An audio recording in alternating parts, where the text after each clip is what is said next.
The Joint Information Technology and Government Affairs and Budget and Finance Committee will now come to order. The Joint Committee will handle the first two items on the agenda, and we'll begin with a quorum of both committees, and we'll begin by announcing item number one. And item number one is a report from the Financial Management System Project Oversight Committee relative to a project update on the financial management system. Okay, thank you.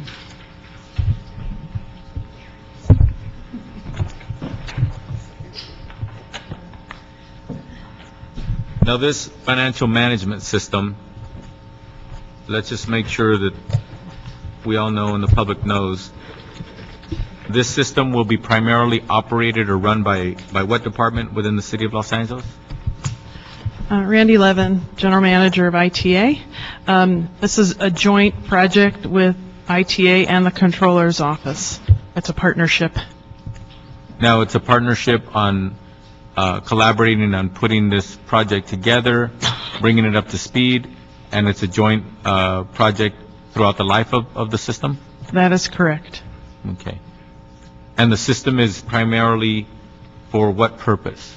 What functioning purpose? We just decided, let's put this great system together. Or was it for a purpose? I certainly hope there's a purpose. Claire Bartels, Chief Deputy Controller. It is indeed a joint project, but the purpose is for the financial management of the City of Los Angeles, the City Controller being the top accountant for the city and responsible for all the financial reporting and accounting for the City of LA. ITA's partnership is, of course, for the creation, maintenance, and support of the system itself. Okay. All right. Who would like to present to this committee on where we're at? I'm going to hand it over in a minute to Jennifer Banos, our project manager. But what I want to just talk about briefly is that our Project Oversight Committee meets on a regular basis, and it consists of the CLA, the CAO, the Mayor's Office, ITA, and the Controller. And the most I would say important meeting we had was in February, where we were looking at the schedule and looking at the various different kinds of staff migrations out of the city based on whether it was ERIP or any other migration, and the impact on the project, whether it was technical resources or accounting, or financial type resources.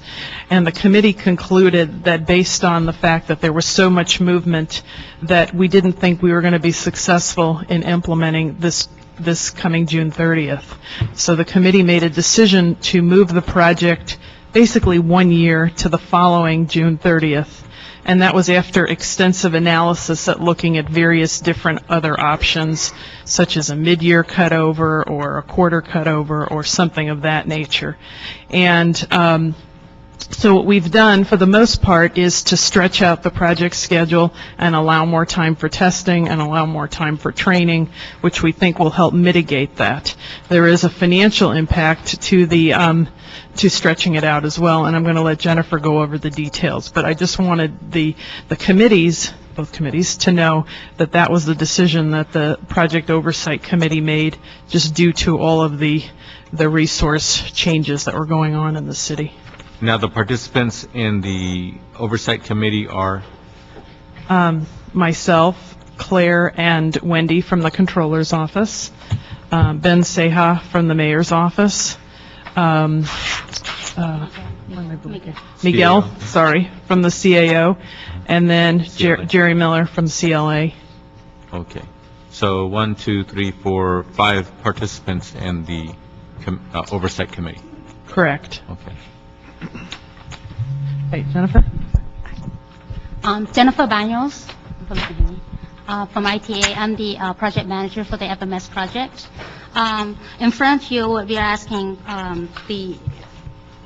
in front of Council Committee is to approve the extension for the go live in order to mitigate the staffing resource issues that we have currently. We are asking for this committee to authorize the additional $3.2 million for CGI contractual services, as well as $476,000 $100,000 for Metaformer's contract. Okay.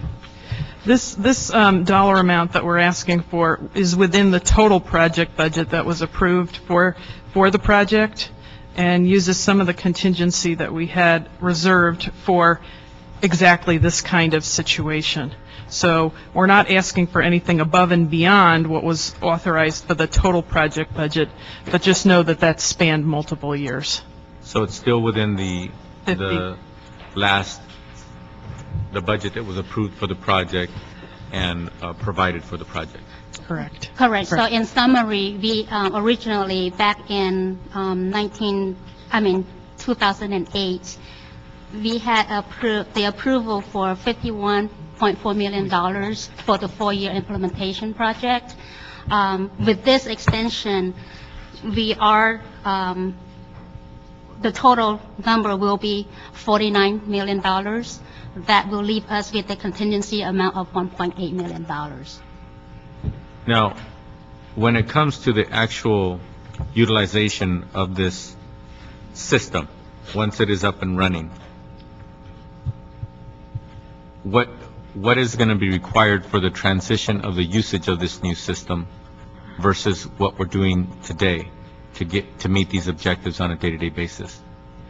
I'll talk about it from my perspective, and then I'll let the controller's office. I mean, there's a couple of different pieces of this. Certainly, throughout probably January of this coming year till June, we're going to be in testing and training mode, big time. And that will be above and beyond the regular work that everybody's doing just to maintain the existing financial systems. And then we'll be cutting over next July 1st. And so there'll be a period of time before things kind of settle down and everybody really knows how to use the system. So on the IT side, it's relearning how to support this system because it's different from the old system. The old system is 25 years old. So we're trying to train people to be able to support it. But I think the bigger change is on the user side across the city, where there's new business processes and new ways for us to do accounting. And I'll let these guys talk about that. Phil, go ahead. Bill Lamb from the controller. One of the issues we have right now with the current system is that we cannot tie expenditures to source of funding. So when we come into the Budget and Finance Committee with estimates on the general fund expenditures, general fund deficit, those are really just estimates. Those are based upon past history, not based upon current knowledge. We don't really know until we do the reversion worksheets at the end of the fiscal year as to where we stand. And even then, you will get corrections throughout the year on departments coming in and saying they want to amend the reversion worksheets because they have better information. One of the goals of this system is to put everybody on cost accounting, all departments on cost accounting, all departments on a consistent approach to cost accounting, because even now those departments that are on the existing financial system cost accounting can do it differently, and everybody tied to a source of funding, so that during the course of the year we have much better information on what our general fund expenditures are, what our special purpose fund expenditures are, so that when the controller comes in with information, when the CAO comes in on information, we have better information to give to the council as to what those sources of fundings are. Other areas that we're looking to improve include intercept of payments, so that we're working towards starting with business tax, and so that we can define in a customer table, in a vendor table, a relationship, so that if people owe us money, we can intercept on the payment side. We're also looking at improvements in our accounts payable, particularly in relationship to the city's SMS system, the supply management system, because all expenditures go through the city's financial system, so that even though the general fund is only about 4.5 billion, and the SC&M is 500 million, all city expenditures for special purpose funds, for FMIS, will go through the new financial system. In addition to that, information from the proprietary departments comes in at a summary level, and that serves to be a key control on Treasury investments. So there's a daily reconciliation. So it's the total city financial processes that we're seeking to improve. One of the other things that we're looking at and is the ability to do electronic funds transfer for payment, as opposed to the current process where under the existing system we print a check, give it to the treasurer wires it out. We want the system to be able to do electronic funds transfer. So there are a number of improvements in this process, but the key improvement is the better ability to track funds for better financial information. So is it fair to say that the controller's office will be the primary user on this system or one of the primary users? Which would be more accurate? I think that the controller is both one of the users as a department, but is the primary user and is the primary department for setting accounting policy in the city. And again, Randy's comment is particularly important because in the nature of an information system, it's really a symbiotic relationship between the users of the system and the people who maintain it. We can't have a system without maintaining. But the accounting policy for the city comes from the controller. I have more questions, but any financial questions since the budget committee is part of this? Yes. Let me just go ahead, Bill. I got Just curious about the 51 million. Who came up with that figure? And will we stay in budget? The first one. Bill, Jennifer has all the details on the budget. The $51 million came about at the time we were processing or establishing the RFP, and during the contract negotiation, it was projected that $51.4 million will be required to implement this 4-year implementation project. And do we feel that way still? That was a year or two ago. Yes. Year and a half ago. Right now, we're still within the $51.4 million with the $1.8 million of contingency funds. Thanks. Let me start off with just a couple of questions, a couple of dozen questions. You may have answered this before I came in. One of the things that was unclear to me as I went through the package, I couldn't determine how much of this added expense, somewhere close to, I'm guessing around $3 to $4 million, is caused by the extension. Now, the first place I saw it mentioned was on a top of a chart, and it basically says, that this below information is caused by the extension of the year to 18 months. Is that the figures that you're requesting in the recommendations, the 2.9 million, the 330,000, the 476,000, are they all caused by the extension of the contract?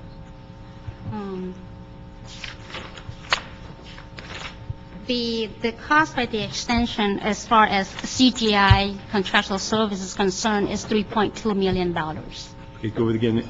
$3.2 million.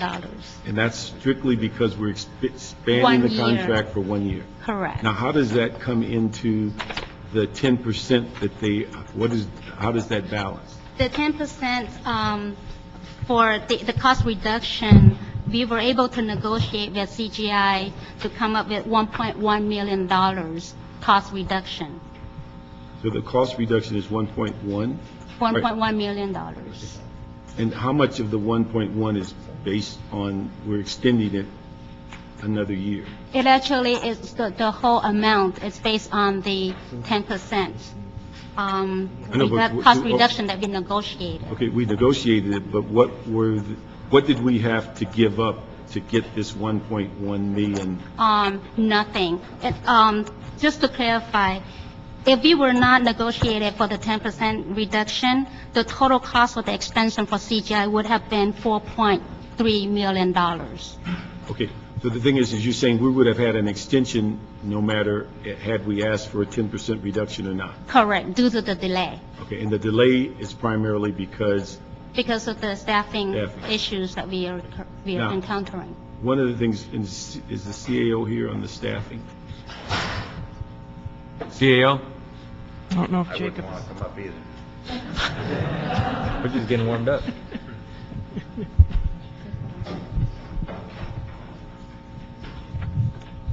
The thing I didn't understand, if we put them through managed hiring and we held on to those 9 positions, I'm guessing it's probably under $1 million, that we then caused the extension of the project to go a year or more, that's costing us over $3 million.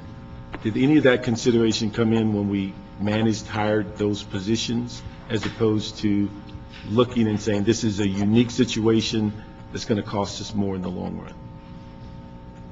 Yeah, I think that the extent, Jacob Wexworth, the Office of the CAO, I think that the staffing issue was beyond just the positions that were on the FMS project. It was really an issue of accounting departures, accounting professionals leaving the citywide, and an issue of who's going to be there to be able to be trained on the new system. There were requests. Did the movement of accounting positions citywide affect the implementation of bringing the system up, or is it the operation of the system once it's up? It's, the issue of accounting positions citywide has affected our ability to implement. No, I mean implement, but Right. bringing the system up. Well, to bring the system up and then to use the system when it is up. There's 2 separate issues. The loss of people citywide, did that affect us in bringing the system up? I understand if they're not there to use it. Yes, the answer is yes. So how does that come about? There's kind of 3 groups of users. We have the controller's office that's part of the project team, and then we have users, that are in the controller's office that have cameo appearances, let's call them that, and then there are users in the departments that we call subject matter experts that come in and out and are the liaisons to their department. And I will let Bill and Claire fill in more, but basically there's been so much movement, mostly out of the organization, in the accounting function, that has affected the project. So when we were going through ERIP and transferring out and all of that, we would continually do an assessment, not just of the core project team, but the surrounding cast, to see what the implications were on the project, because we have in a couple of major departments, specifically key users that were critical to the project. Okay, but what were the key users, what was their role in constructing the project? Their role in constructing the project is that they're actually helping us gathering requirements and performing the user acceptance testing. So without them, we can't really define the requirements and the software modification to implement the system. Okay, I thought the requirements were pretty well assessed before we decided to spend $51 million. The requirements were generated at a high level. You could use an analogy to you want to build a house and they're at a certain level, but then at some point you get into engineering drawings and you get into the detail and the guts. And that's where we were with the project a couple of months ago, trying to get into really the engineering and the detailed implementation plans so that we could actually build the system. Okay. But if I remember a couple of meetings I've attended on this, what I thought, we had a group of people that were going to build the system, and certainly you needed input from those that may be using it, but I never got the idea that if an accounting person was missing an LAPD, we would basically hamper us even getting the system up and running. I never got that idea. If I may, Councilman Jody Oxheimer with the CAO, truly the development of the system has been a partnership between the project staff with ITA and the controller's office and the departments. So the department staff meet regularly with ITA and the controller's staff. But in addition to that, departments are putting together an extensive analysis of internal department worksheets, workbooks, toolkits, crosswalks. It's a substantial effort on the part of the department administrative and accounting staff.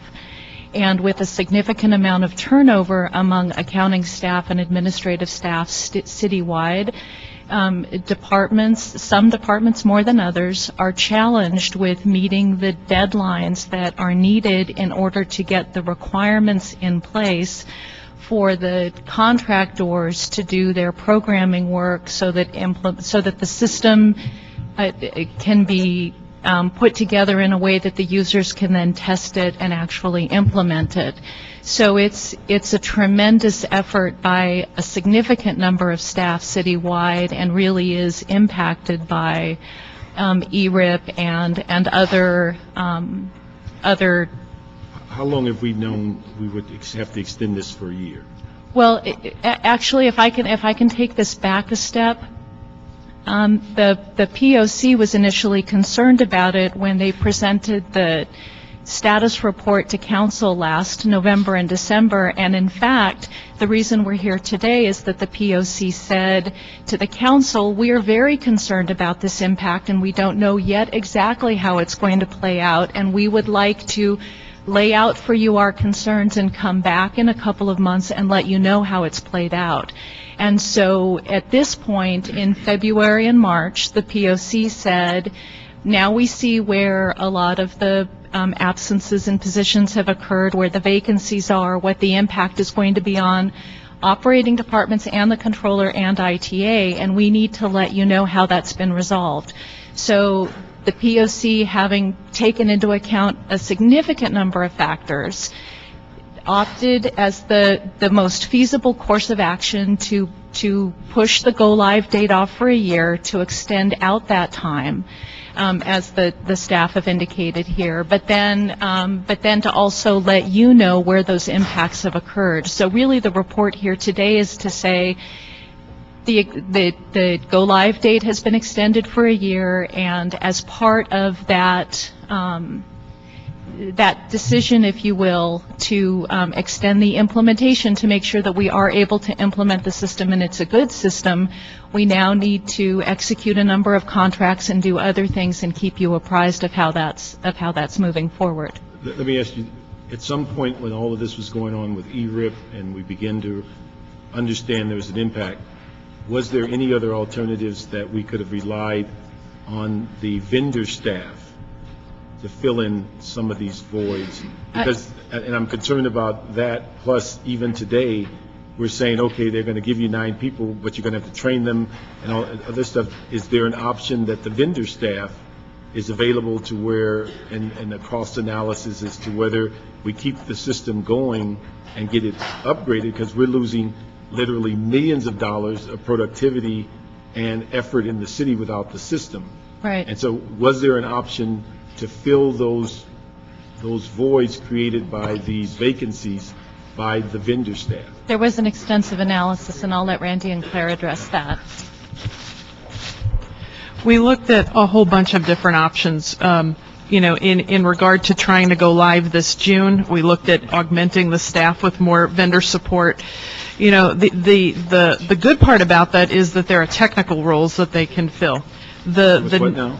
There are technical roles that the vendor can come fill, and it's much easier for CGI to fill those roles. What's more difficult is to, for lack of a better term, outsource the business knowledge or the accounting knowledge of the city. There's only so far you can go into that continuum when you need, the organization to be able to take the leadership role with all of that intellectual capital and really drive how the business processes need to be within and around the financial system. And so there really wasn't an option, a viable option on the table to bring in extra accounting resources at the same time everybody was leaving. Okay, but what about the construction of the system without those accounting reasons? Was there an ability to bring people in to keep the system going? Because I think what we're fluffing over a little bit is that we're talking about real dollars.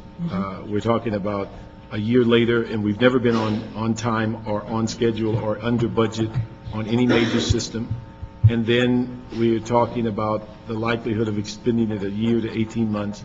And then we're ignoring all of the ineffectiveness of the system. We keep saying as soon as we get it, we'll know where we spend money. We'll know all of these things that we've invested in. And now we're a year to 18 months down the road. We did explore this, and probably I pushed more than anybody. Did I not? to try and go this June 30th. And What now? I tried to push and come up with every idea I could for us to come and go live this June 30th.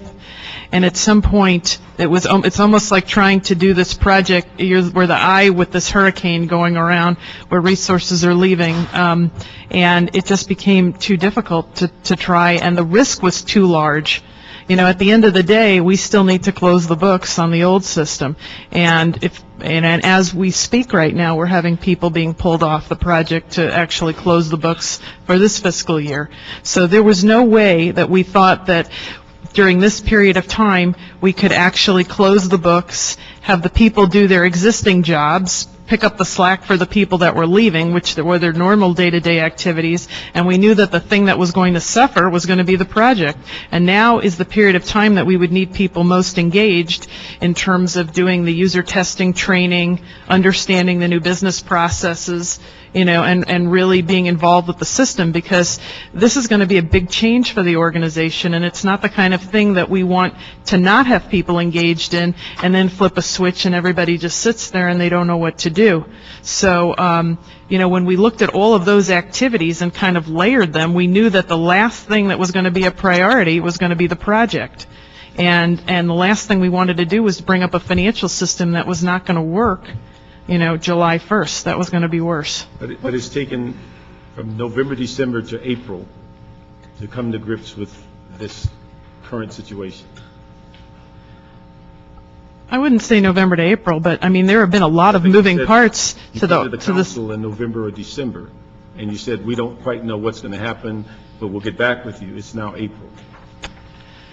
It took us a while to get the transmittal together. It took us a while to assess the impact, and I'm not trying to make excuses, but we had the organization changing. I mean, first we had 2,400 ERIP, then we had 360 people transfer out, then we had layoffs, then, you know, I mean, there's been a lot of moving parts, and what a lot of the departments are doing, mine included, controller included, is we keep moving resources around to try and augment the areas that are most important with whatever work needs to be done.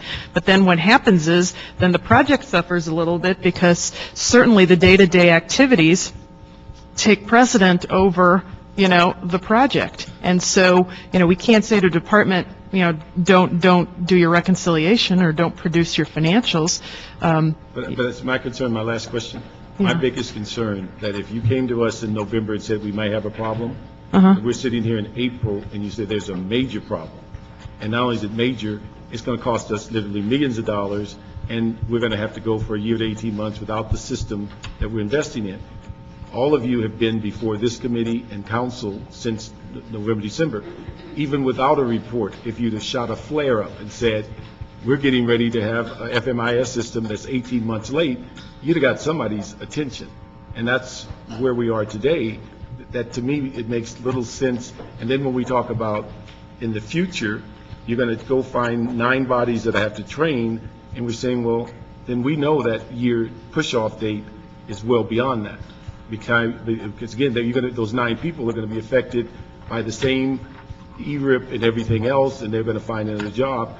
And so it's a man-made disaster as opposed to a natural disaster. Well, and I think, if I may, you're articulating the dilemma that's faced all of the managers that are at the table, and really what I think the Oversight Committee has worked very hard to do is to bring forward a solution, to negotiate a contract with CGI that addressed the council's direction to reduce contract costs, but still bring the project forward, to manage with the staff that are available, and to work closely with departments so that when the time comes next June 30, the system can be implemented as seamlessly as possible. Just do me a favor in the future.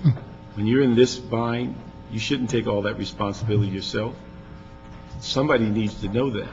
And if it means that we have to go back to managed hiring and say, do something quicker, but to tell us today, we got a 12-month delay, and we've all been waiting, it's $51 million investment, and we're saying, hey, it's going to cost us $3 to $4 million extra. That's something that I'd have liked to have known in January. You know, and we could have said, if we ignored you in January, you could say, it's on you. But the thing is that, but April, basically gives us no point of return. I mean, what do you do with this except come to a committee and say, okay, another 18 months, a year, $4 more million, which we don't have, and away we go. I think part of the issue is that I think both Randy and Claire get tired of hearing from me because accounting in this city is extremely complex. It reflects the complexity of the city. We have grant accounting, we have construction accounting, we have normal business accounting, we have revenue accounting, we have all sorts of different accounting, which means that we need to get departments involved. When the ERIP started, we did not know where the bodies were going to be buried. We still have another 500 or so people to get off the books. Without the involvement of the departments, we could not have gotten where we are. We couldn't have finished the system because the departments are the expertise in their type of accounting. Again, whether it's construction accounting, whether it's grant accounting, whether it's FEMA accounting, or whether it's normal city accounting, which is a misnomer, it's extremely complex. But I thought the system was to kind of generalize the accounting so that it's universal in the city as opposed to each person having their own module. The accounting overall will be generalized, but we will still have specific functions. For example, in dealing with construction contracts, dealing with construction payments, how you handle those is different than CDD dealing with grant accounting. They're working off of? They're putting in different information to track different... It's the selection of the accounting information and how you do it. It's that the system is there, but the accounting expertise to get the information in the system and to get the information out is critical. Without that accounting expertise, the system isn't going to work because the accounting expertise differs. And frankly, one of the problems that we're having now, and it's not just on this system, but it was in putting together our March 1 report, it was putting together our city's financial statements, it's working on this. One of the consistencies across the board right now is departments are saying, we don't have the staff to give you responses when we need to. And that's more and more of what we're getting into. When we started this project, the thought was that the time of the people on the project were going to be more critical than the time of people in the departments. So the departments would come into the system, the departments would come in, the departments would participate. As it's come down, we're not fully staffed on this project, but we're better staffed on this project than the departments are staffed. So now we're changing into an outreach mode. The FMS project is going to go out and help people with the accounting in the departments, with the toolkits, with the types of challenges each department faces, with the unique natures of the departments. So if I may add, Council Parks, just to clarify, as far as software customization, the implementation, the development of the software, we are on track. We are 98% complete. So it has nothing to do with the delay of the extension of the project. The project extension will just give us enough time to train and conduct more testing and data conversions as we need. So, Bill, you said that two individuals at the table were tired of hearing from you. What do you do? I'm responsible for financial reporting, the relationships with the city's outside auditor, and the accounting side of the FMS project. Okay. So you're an accountant? I've been doing this for 22 years, and no, I'm not an accountant, but it's working with... You primarily do accounting type matters? Supervision, yes, and management. Okay. So you're used to people getting tired of hearing you because you tend to drill down to the technicalities. You tend to drill down to the final black and white answers. This is what needs to happen, et cetera. That's primarily what you end up doing at the end of the day. Yes, and can we give you the financial information that you need? Mm-hmm. And that was one of my concerns on this project is that with a July 1 of 2010 go live, I have serious doubts that we will be able to give any financial information for the first 6 months of next fiscal year. How many people are in the controller's office who are part of the point person or persons that are on payroll today? that if we went live today, who within the controller's office be the ones actively involved in this? Most of the people would be actively involved. The leads would be Min Shin and Sally Rocio, because frankly, I understand my last day is June 6th. So other Why is people- that? Well, I'm Deadwood. Just for clarification, that's a term that no one on the city council has used so far.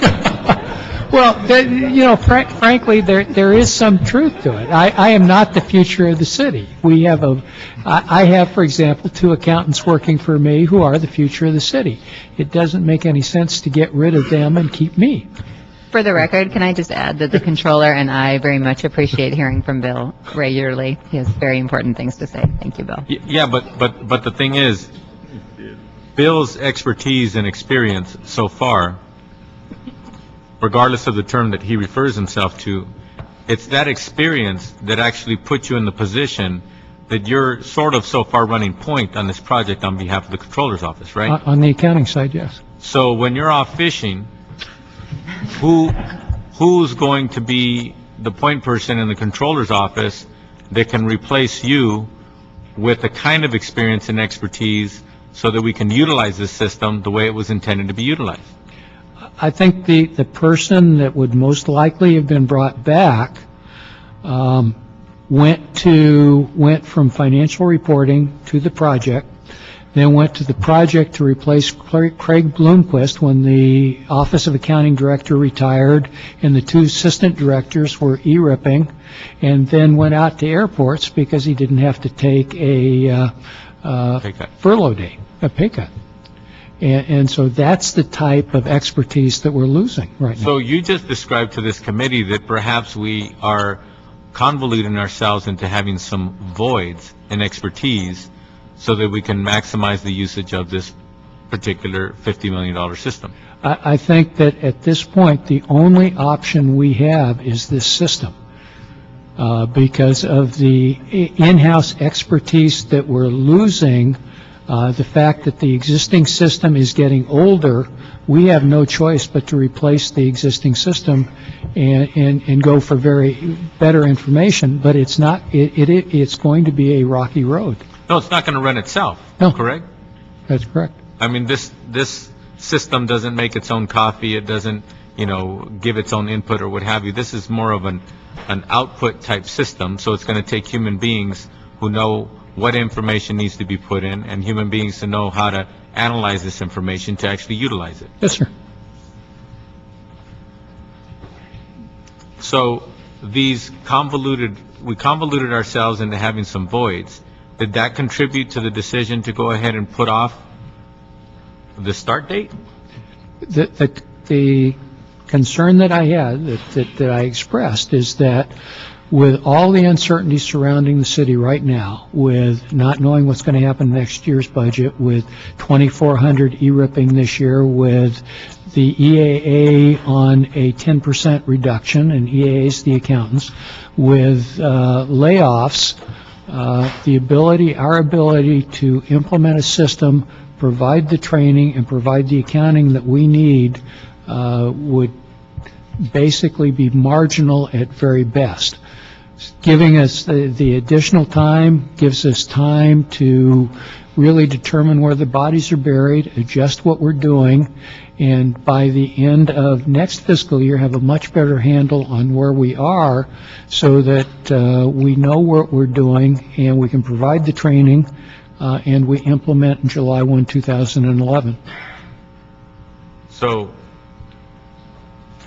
we're finding ourselves with a system that is very much electronic, very much software driven, but what's causing the major concern right now, and that has contributed to the recommendation that we delay implementation date, is mainly the moving parts of the human elements that are supposed to be interacting with this and utilize it the way it's supposed to be used. Yes, sir.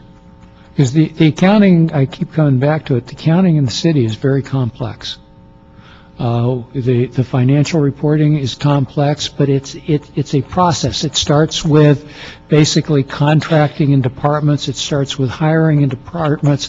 It goes all the way through the payment process. It deals with construction projects, grant projects. It deals with things like the sewer construction and maintenance fund, enterprise accounting. The types of stuff we've got.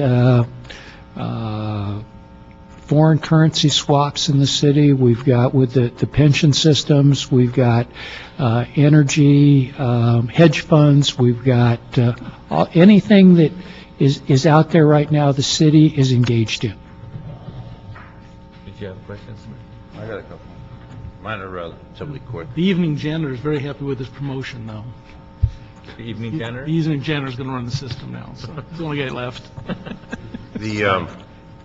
I've been to Deadwood. It's in South Dakota. It's a very nice place.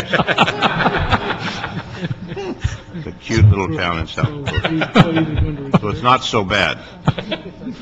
The city has a terrible reputation when it comes to changing technology.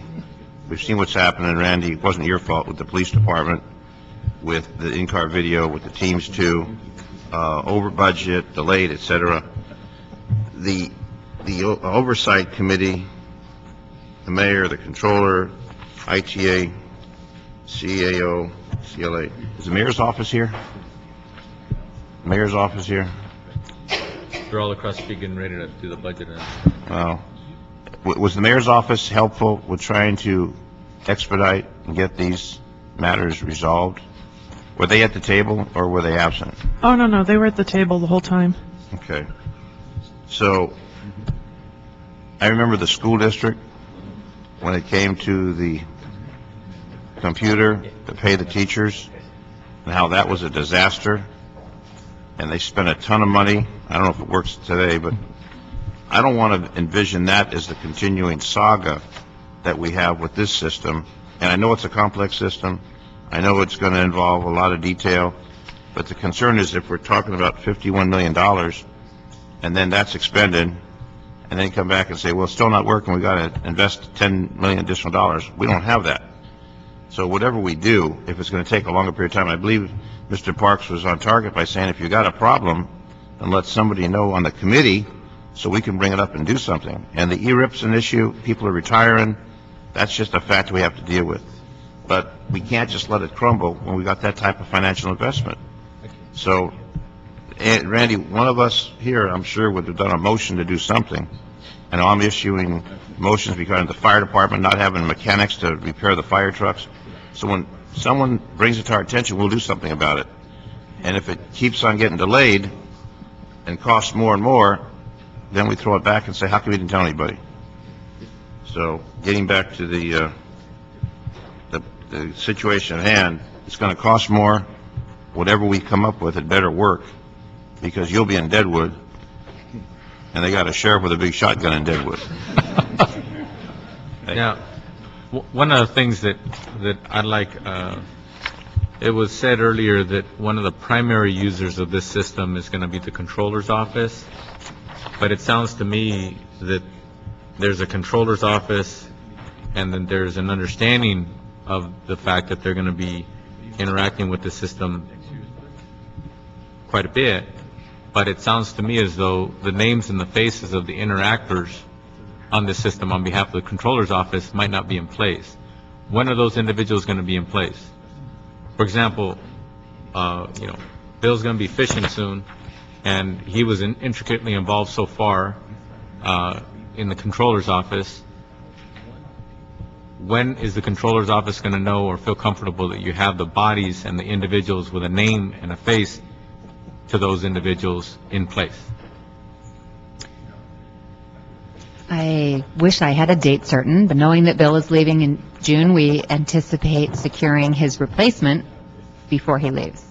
Oh, before he leaves? Before he leaves. We probably can't, well, at least we should know who it is. Yes, that's our goal, before he leaves. We have a new principal deputy controller coming on board in June as well. That individual is not from the city of Los Angeles, and does have actual implementation experience with FMS project from where he hails.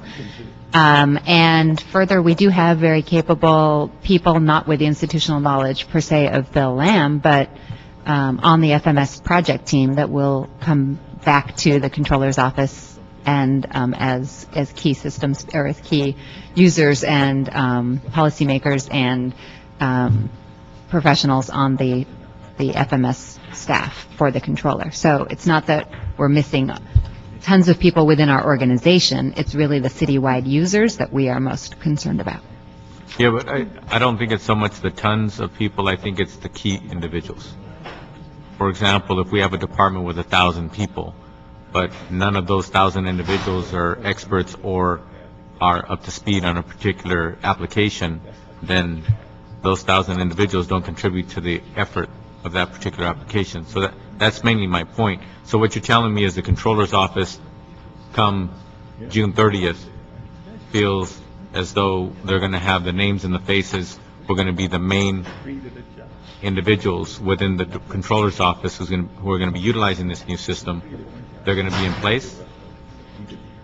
The only one I can commit to being in place is the principal deputy controller, who oversees the other half of the operation, the accounting operation for the controller, as opposed to financial reporting that Bill does. I hope to have identified the replacement and be sure that after his departure, yes, I know who the replacement is, but I don't have that today for certainty. So beyond those two individuals, does the controller's office anticipate needing other individuals?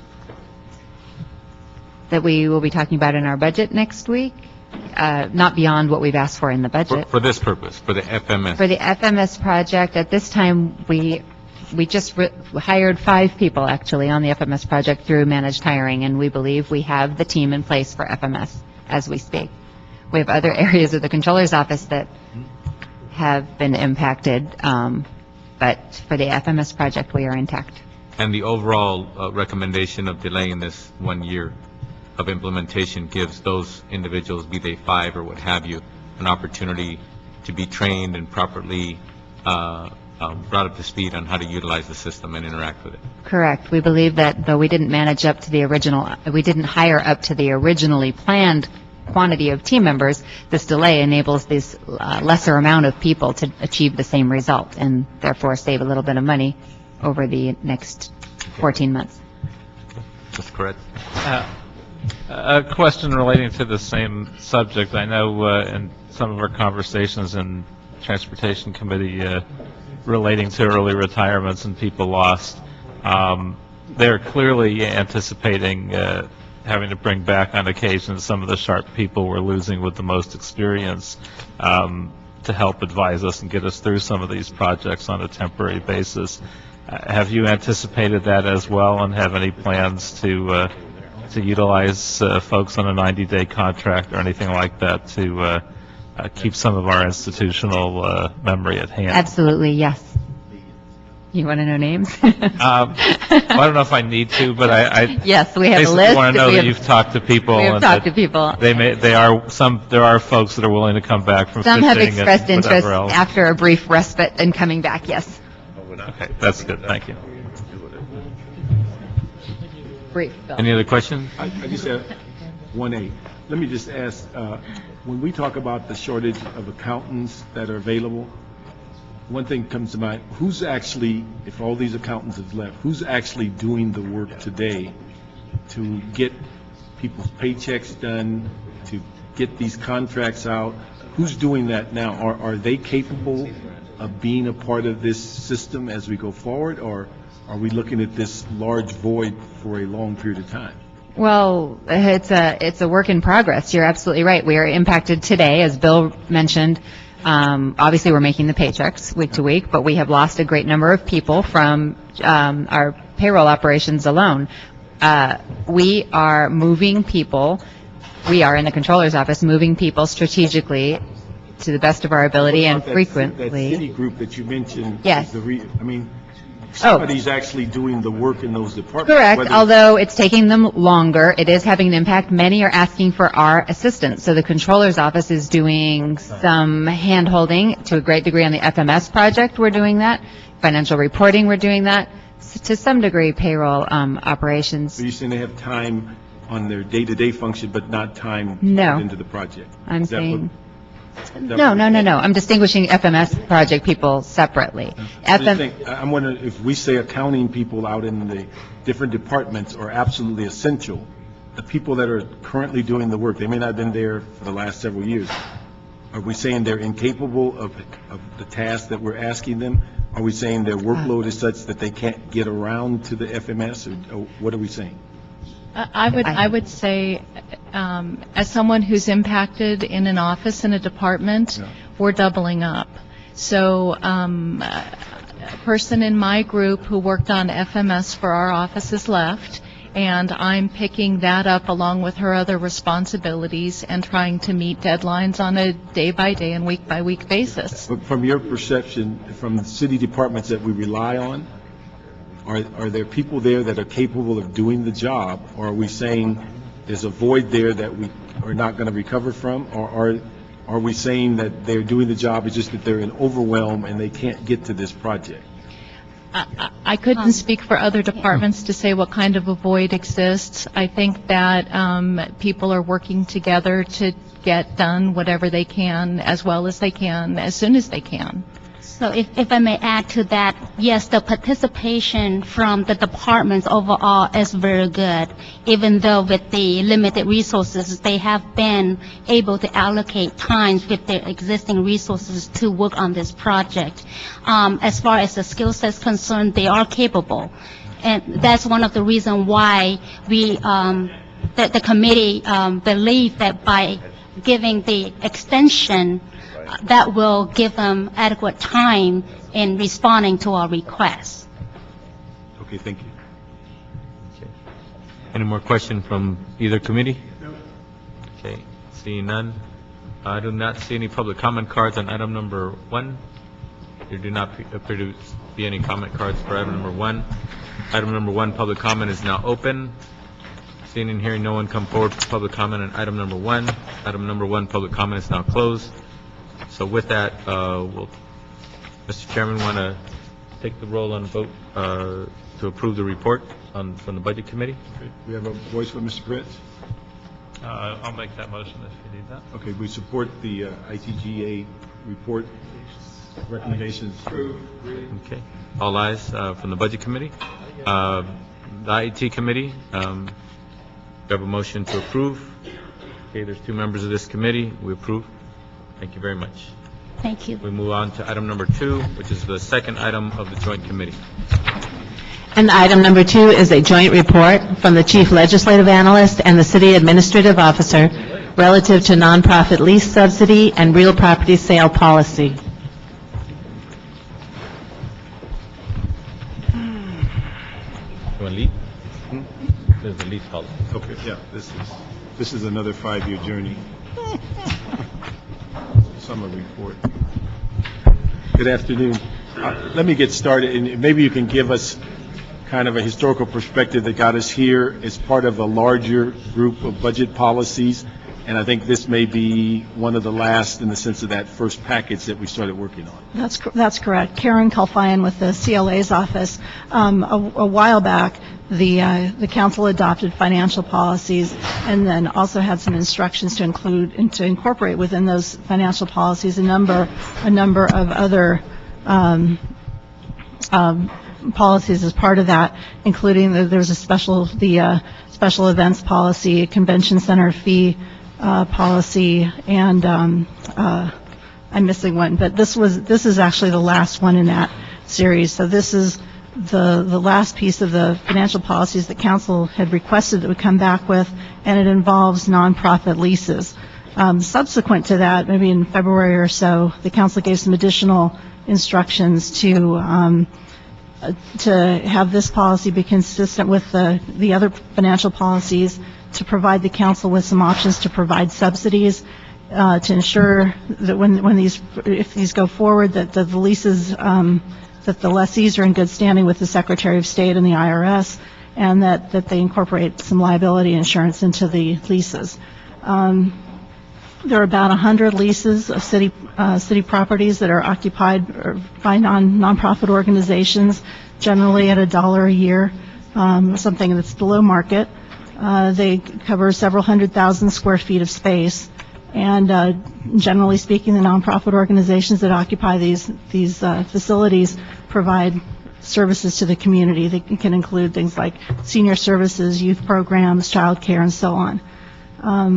The policy that's before you provides some basics. One, that there should be, that each of the nonprofit organizations should have a lease, that they're in good standing with the Secretary of State and IRS, as the council instructed. They have liability insurance, and that they also provide a public benefit. It also provides that they pay a market rate rent or some fair rent, and that would be based on a number of factors, including the condition of the building and so on. That they would pay for their own utilities, and then depending upon the lease terms, could be responsible for the maintenance or maintenance of the facility. That also incorporates the subsidy portion that the council had requested, that the council could provide 50% of rent as a subsidy. There's also a sale policy incorporated in this too. And that would apply in that respect as well. It also provides that the leases be coterminous with council members' terms, which had been something that had been discussed previously, and it limits the ability to sublease, and some similar provisions for the sale of property. There are probably some things that, also the CAO, with the assistance of the General Services Department, prepared a listing of the nonprofit leases currently, and I think John may want to comment. Do we have any idea how many of these nonprofits might also be getting funding for the city for their operation? John Chavez with the CAO's office. What we do know is there's a column, by the way, I should alert you to the fact that you do have a new table. Yes. It's highlighted, and the biggest change between this table and the one that you had in your original packet was additional information on utilities that nonprofits pay. So one of the columns on that table shows the department that is monitoring the service. And for instance, on your first page, you'll see that CDD monitors a lot of these nonprofits, and they are under contract with CDD to provide those services. Okay. And then the one thing also is that and there's an area that's in the report that I don't think we thought about initially. Do we have any sense on the number of comments about the amount of space the city might have used if this space was available? So we have purchased buildings, we have leased buildings. Do we have any idea of how many of these buildings or how much of the square footage the city might have been able to use had they been available? I don't know that we have anything specific on that. I think generally speaking, these facilities are not used by the city, and that's why they're made available to nonprofit organizations. The big picture is there's about 7 million square feet of office space in the city. These nonprofits make up or take up about 13% of that office space. And then on the about a million? No, 7 million. Oh, well, no. Yes, about a million, yes. Okay. Mm-hmm. And then when you give us a figure of $3 million potential, is that at the basically the market rate, or is that at the maybe the subsidized 50% rate? No, we were very conservative on that figure. We used 50 cents a square foot. So that 50 cents a square foot, just to be conservative. We looked at 500,000 square feet. That's the amount of square footage that GSD has under their control. Other departments have leases with these nonprofits, but just to be conservative, we looked at 500,000 square feet times 12 months. We're looking at $3 million in potential revenue. Okay. And then the other issue in dealing with the nonprofit, let me ask General Services to come up, because I think some of this came about from your department had somewhat of a operating policy to deal with nonprofit leases that never, I think, endorsed by the council, but you were using it. In looking at this proposal, does it capture many of the things of concern for General Services? David Pascal, Department of General Services. I had several conversations with Karen and also John about this report, and it does address a number of concerns that we have been very much aware of for a number of years. And then let me ask also on dealing with leases. If we have nonprofits that are currently in long-term leases, do we have language that allows us to impose these new rules at this time, or are we basically in a position to have to wait until the lease lapse? Well, we'd have to look at those leases on a case-by-case basis, and that was something else that I discussed with Karen. And I really think what we have to do is look at each individual lease and also consult with the city attorney. Right. On these, if there's a legally binding agreement, then the understanding would be that if those, that there's some commitment on those, and this could be a city attorney question, but my instinct is that those would be handled either as they expire, and then the current ones are on month-to-month leases, and those could be taken up as soon as possible. The thing is that, and I want to say thank you, it took a while to get here, but I think you've captured at least what the motion was to get this started. The one thing I'd just like to kind of go through a couple of things that are technical, and I'm not able to identify on your chart in other parts of the city, but I know the number one property that's listed that you showed CD1 is CD9. So if we can get, and then of course on the previous document we had, it kind of gotten out of order that CD14 was listed in two different places, and so Correct. it showed that information. We can fix that, and of course, that first mistake had to be on the first page on the first row, right? I just want you to know we read it, that's all. But, Thank you. But let me just ask on three things, Karen. When we talk about either, particularly in the area of sale of property to nonprofits, you identified the process we go through to declare it as surplus. But it appears, if I remember correctly, we have to also create a sole source as it relates to the purchase. And that's not in here. Is that something we need to add? That would probably be something that we need to add, and with whatever assistance we can get from the city attorney on that as well. And then the other one is that Mr. Smith corrected the motion on dealing with surplus property, and he added language that when we have organizations that work in behalf of the city, not just people who say we're doing a good for the city, but actually, and the ones I can think of are like the Conservation Corps that does our graffiti. That's their only job. They go out and paint graffiti out for the city. Those should be dealt with, I think, differently than nonprofits in general. And so we need to capture some language that separates them or those kinds of operations from the larger group. Right, and that could be incorporated in this as well, and there would probably need to be some sort of amending ordinance that would allow that to occur. And then one of the other things, in a couple of places where you mentioned in the terms, we comment that the council offices can use funds from their subsidy account. And I think that may need to get expanded to any eligible funds that they have direct control over, so that it gives them the latitude. The message we're sending, it can't just be thrown out and say the general fund take care of it. If people want to give these leases, they need to figure out within their office, how do they subsidize them? Right, that can be expanded, and then to the extent that these, the subsidy accounts are there, that would also be a budgetary issue. Okay. And then I think the last couple of things I have is on your addendum 2 on dealing with leases and dealing with real property sales. We use the word waive, and I think we've stopped using that. It's really the subsidy issue that we provide, because we tell us we can't waive anymore. Right. Okay.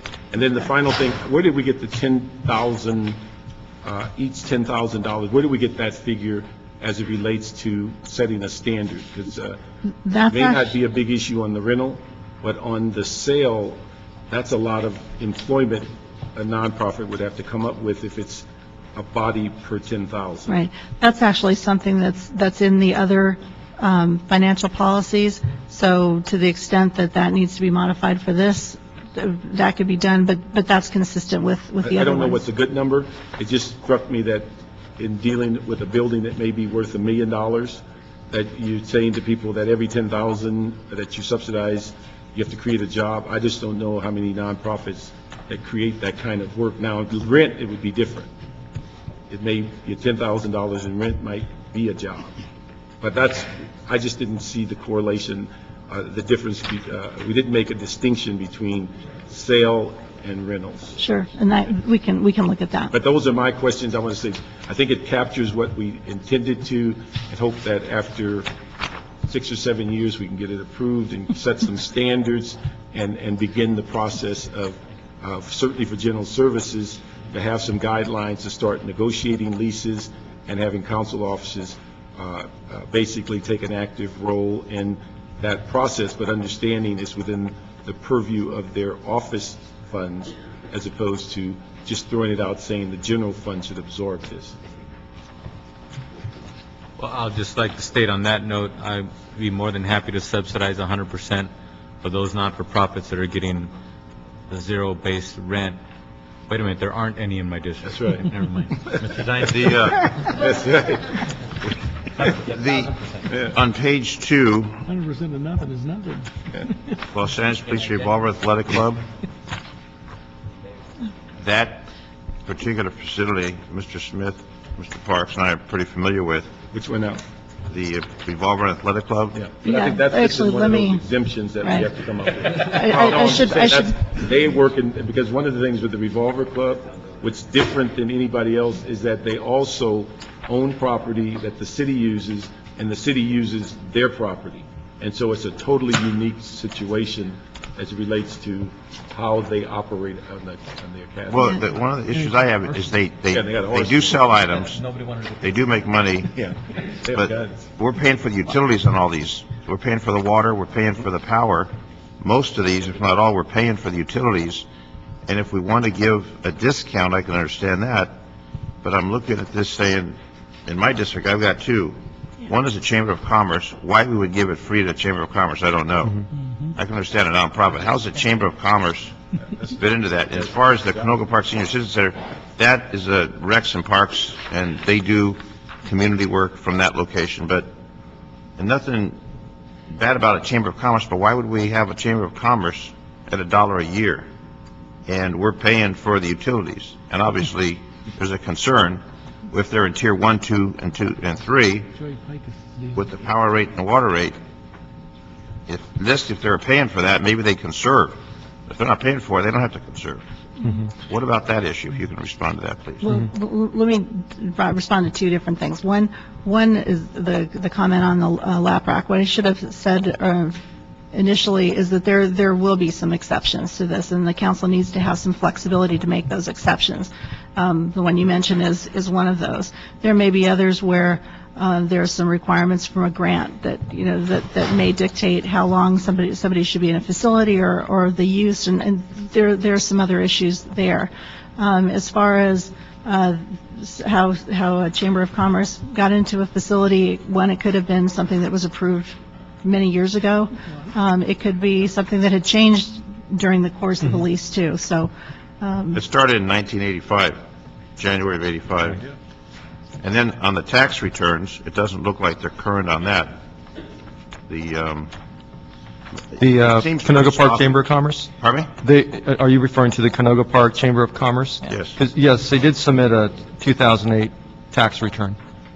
No, I'm talking about in general, some of these, well, some are 2009, like 2006. I mean, just in general, it doesn't seem to be all current, but it seems to be pretty sloppy as far as keeping track of city facilities and who's in there, what they're doing.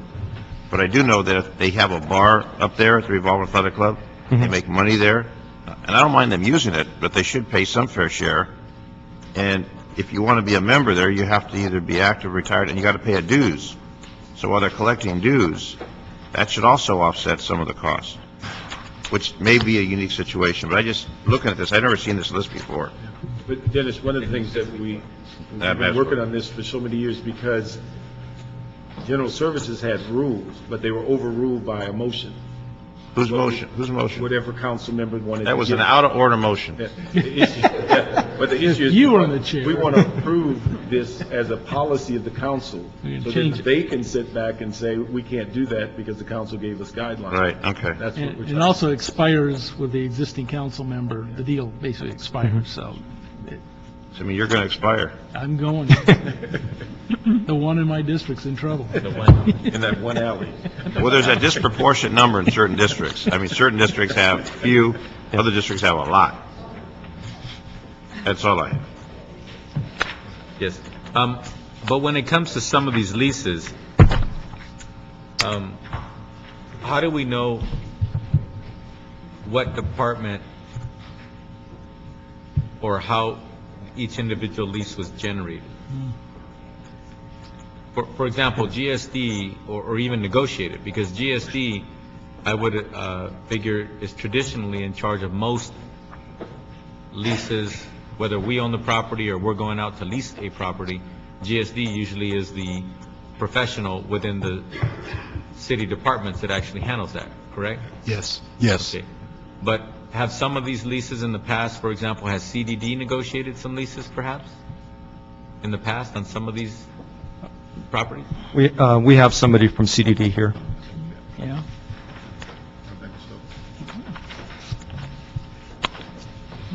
Good afternoon, Manny Chavez with CDD.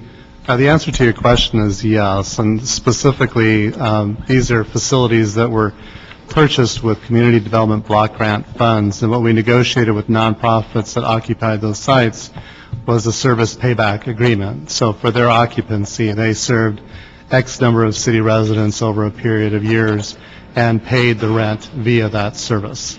So yes, those leases have been negotiated by the department, but not recently. We have not engaged in that practice. Okay. So if something were to happen more recently, are we assuming that the practice would be involving GSD? That's correct. Here on out?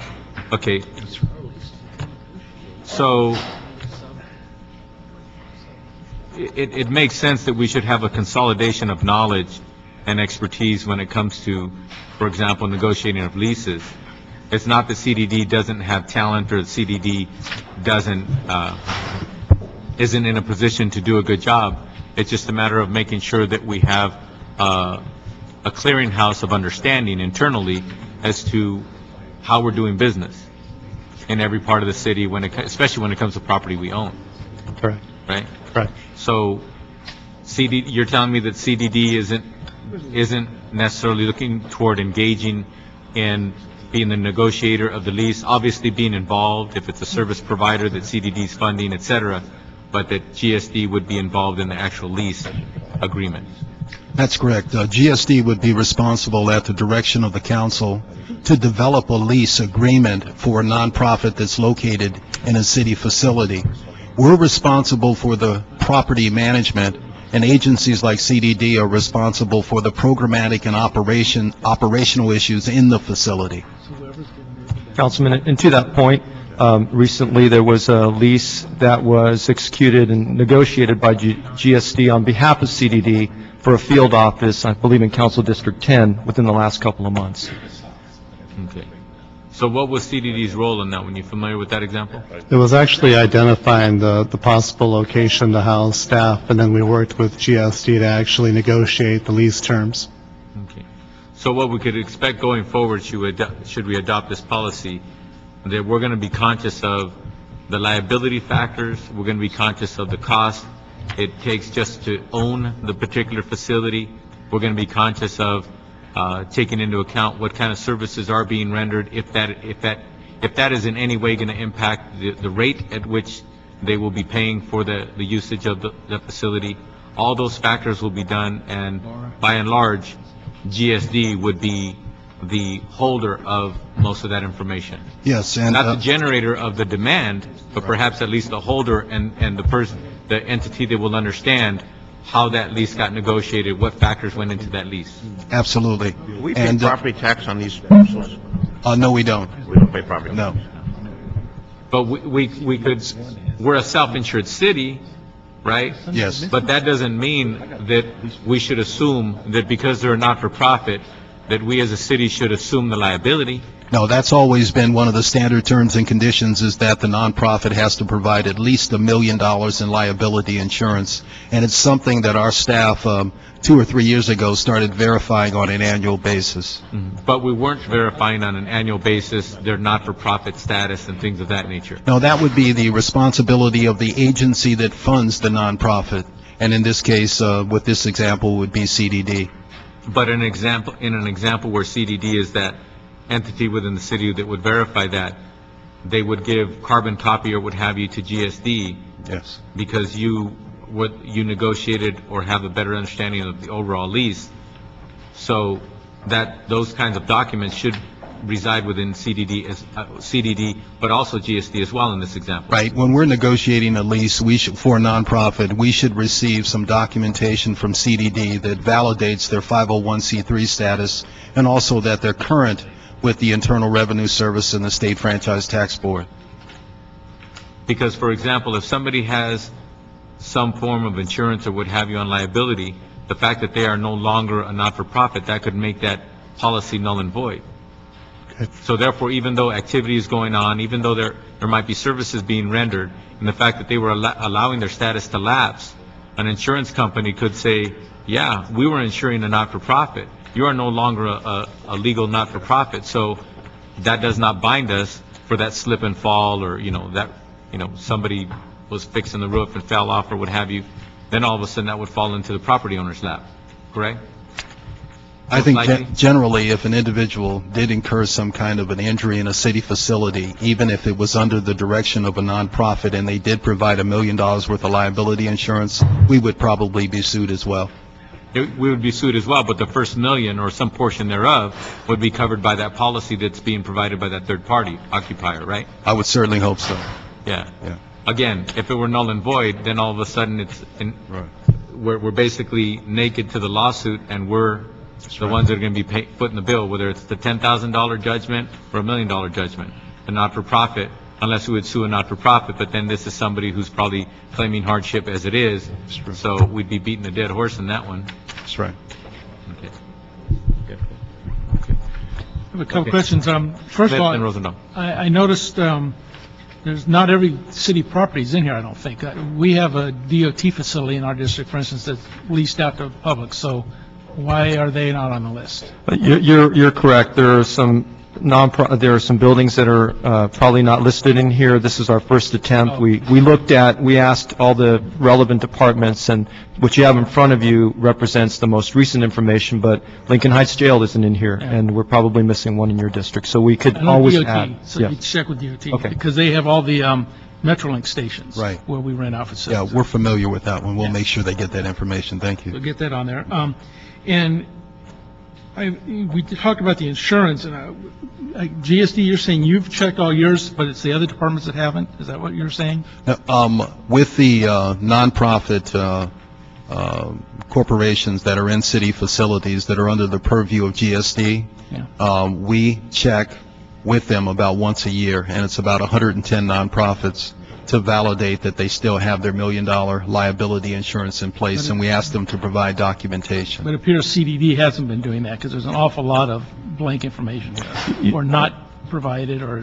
Councilman, it's actually, in terms of determining whether a nonprofit has insurance, the CAO's risk managers section has a database that's available to any city employee. In fact, it might even be public information. So that's how I checked it. I just went to that particular database, checked to see if the nonprofit was on there, and there's a PDF file showing if someone has insurance. It's very simple. The operating department doesn't have to furnish it. Anybody can find that out. And the same is true for their tax returns. But just the concern is that there's an awful lot of buildings that have no insurance, from what I see. And I'm wondering how that happened. It's either that, or, I know I was looking like crazy for some of the nonprofits to see if they were in that database, but in one case with Cultural Affairs, while it was not in the database, they gave me additional information showing that it was in fact insured. So it does require a little investigation, but, and in some cases where you see a blank cell, there was just no information provided. They might have that insurance, it just was not provided to me, so I can note that in this particular report. Okay. And two quickies. when you get to CDD-type grant-funded programs, you can't go in mid-course of a contract they may have with CDD, federal government, for a grant, and start adding rents and other things in, because they get approved by the federal government for their grants. So it's going to be very hard to transition. I think you need some language in there that says if they're on a grant and you're midterm in the grant, you can't usually make amendments to that expenditure necessarily. And the other issue here, Councilman, is that in community development block grant purchased property, anytime we charge rent for that site, the dollars revert back to the grantor as program income, so they don't benefit the general fund. So we could use the funds to put back into the facility, but again, they don't become a source of revenue for us. Okay. And when you say back in the facility, one thing I'm concerned about is you talked about they got to take care of the property. I want to make sure we have some minimum standards, that we say that the property is in condition that is habitable, that there's no violations of building and safety, just an actual minimum standard, not just you're paying the water and power, but that the roof doesn't leak, the doors aren't broken, so that if they're using our facility and someday we take it back, we don't have to go in there like we do with the Nate Holden facility and spend a huge amount of money to fix it up again. So let's maintain some minimum standards. And again, with regard to those kinds of things, depending on what an organization is going to be required to do, will also be reflected in the rent. Yeah. So. I see 1.5 million. Is that what you expect out of this? We don't know. It's a conservative number. I don't think we know yet. Yeah, okay. How does this policy affect lease agreements already in place? If they're already in place and they have a long-term agreement, legally, those may not be able to be broken. But as leases come up or expire and come up for renewal, then a new policy could apply to those. That are a month-to-month right now, who might have had a lease. Right. They might be subject to this process. Yes. Yes. Okay, and have we talked to these not-for-profits and these different groups using these facilities yet? No. Okay. Is that part of your next step, assuming you get some sense from us? I mean, I'm certainly not going to approve it today. Will you go back and interact with them and then come back with reports? It depends on, what this committee would like us to do. If you'd like to incorporate that into the recommendation, then we can certainly work with them. When it comes to mine, I'm just going to look at my world here right now. I'm sorry to be a little selfish, but the truth is my 5, there are 3 of them that have a lease. Then there's a couple of 3 that might not. Before I'll approve anything, I want you to meet with them, and I'd like to have a discussion with them, and I'd like to get a better sense of what the relationship might be before I would approve anything. Can we do that as a group? Well, let me say this. What we'd like to do is approve the policy, and then they get the ability to go out and talk. On a case-by-case basis. On a case-by-case. And the case-by-case allows flexibility. And they have to come back to you, because you're the only one that can negotiate the subsidy and non-subsidy. But if we don't have a policy, they don't have anything to go out and talk to them about. I understand, but what if I don't agree with the 50 cents on the dollar comes from them and from us, and whoever defines for what fair market value is, that kind of thing? Well, I think we got to go by general services on fair market value like they do with all of our property.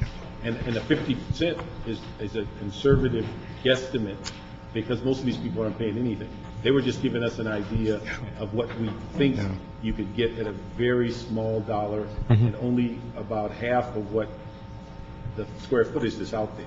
Sure. Well, just for the record, I'm going to leave right now myself, is I want to meet with those not-for-profits that are on this list, with city staff here from the table, to discuss this through, so I can deal with each particular one where I'm willing to go for it or not go for it.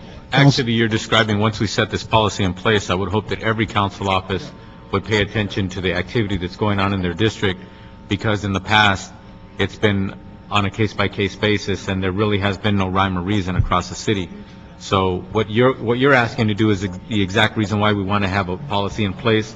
That way everybody can start reevaluating where they're sitting But as long as in that each policy particular. in place has flexibility in it, depending upon the given Absolutely. situation. The policy is a guideline so that the departments know how to move forward, and obviously any council member or the mayor's office or whatever could inquire into that process and then go ahead and get involved. I was going to suggest maybe we should go ahead and say, let's go forward with this policy, have you then go out and look at each one of these lessors and come back to us with a list of what it's going to actually cost each one of them to do it.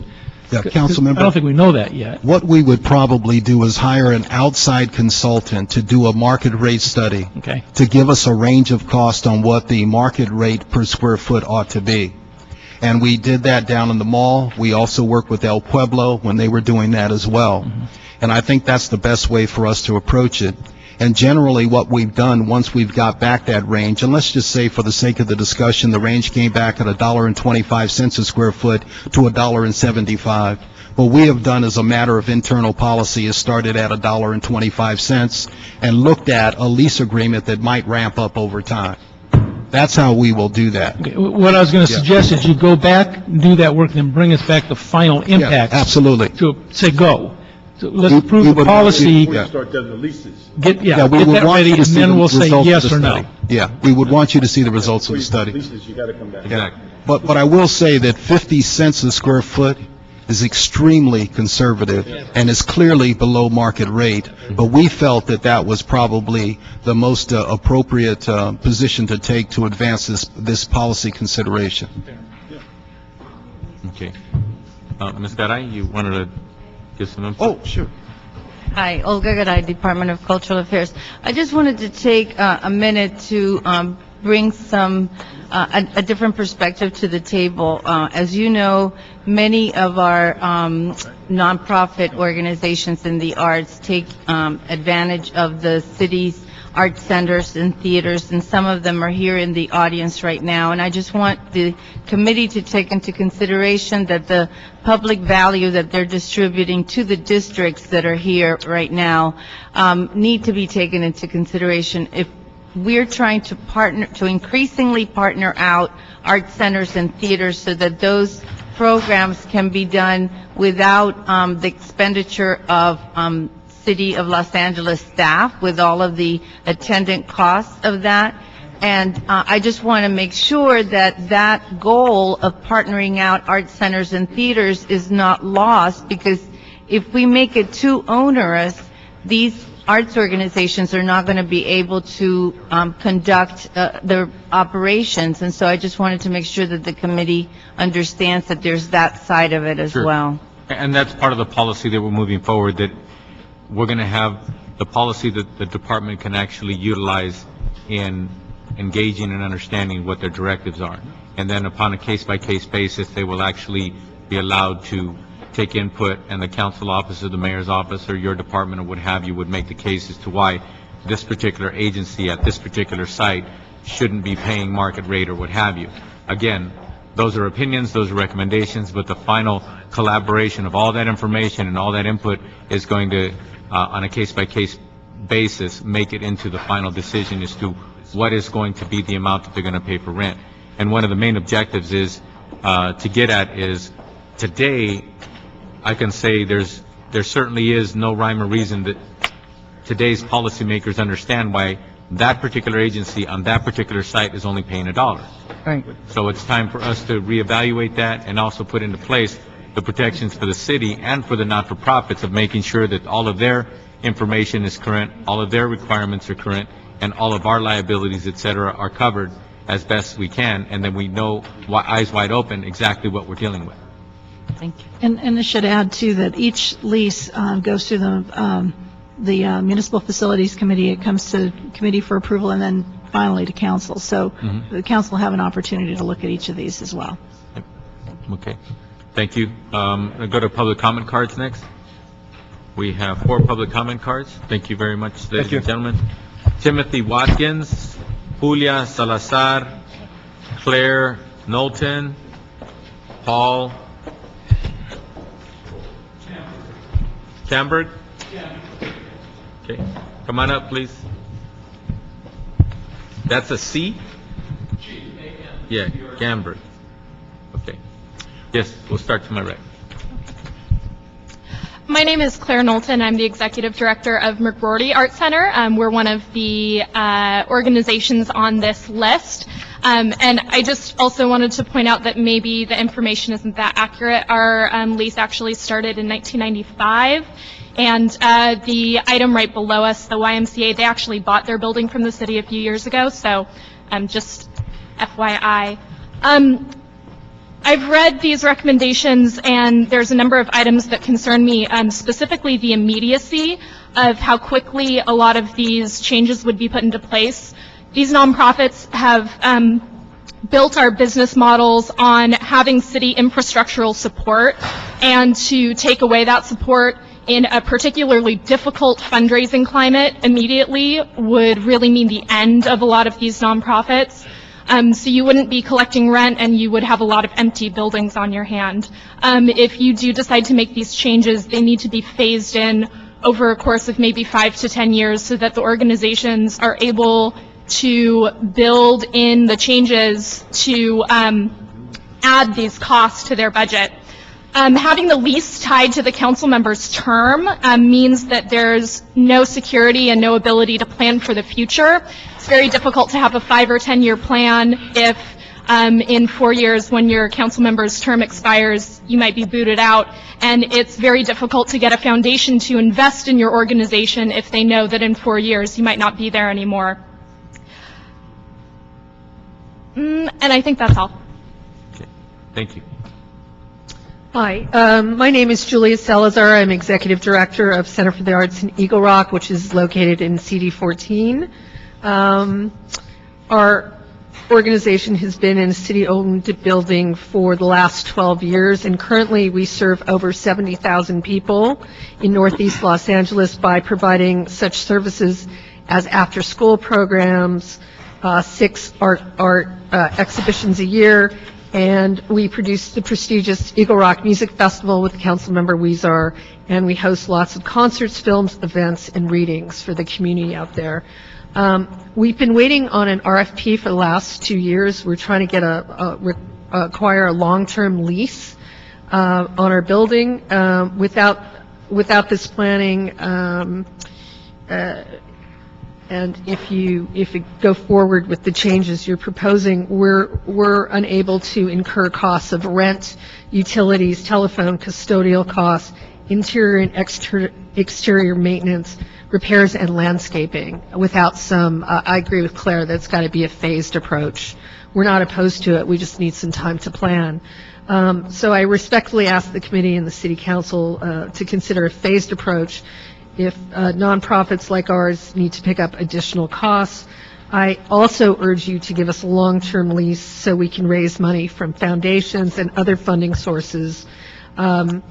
These entities want to know that our organization is stable, and they're willing to fund us. We've had lots of conversations with them.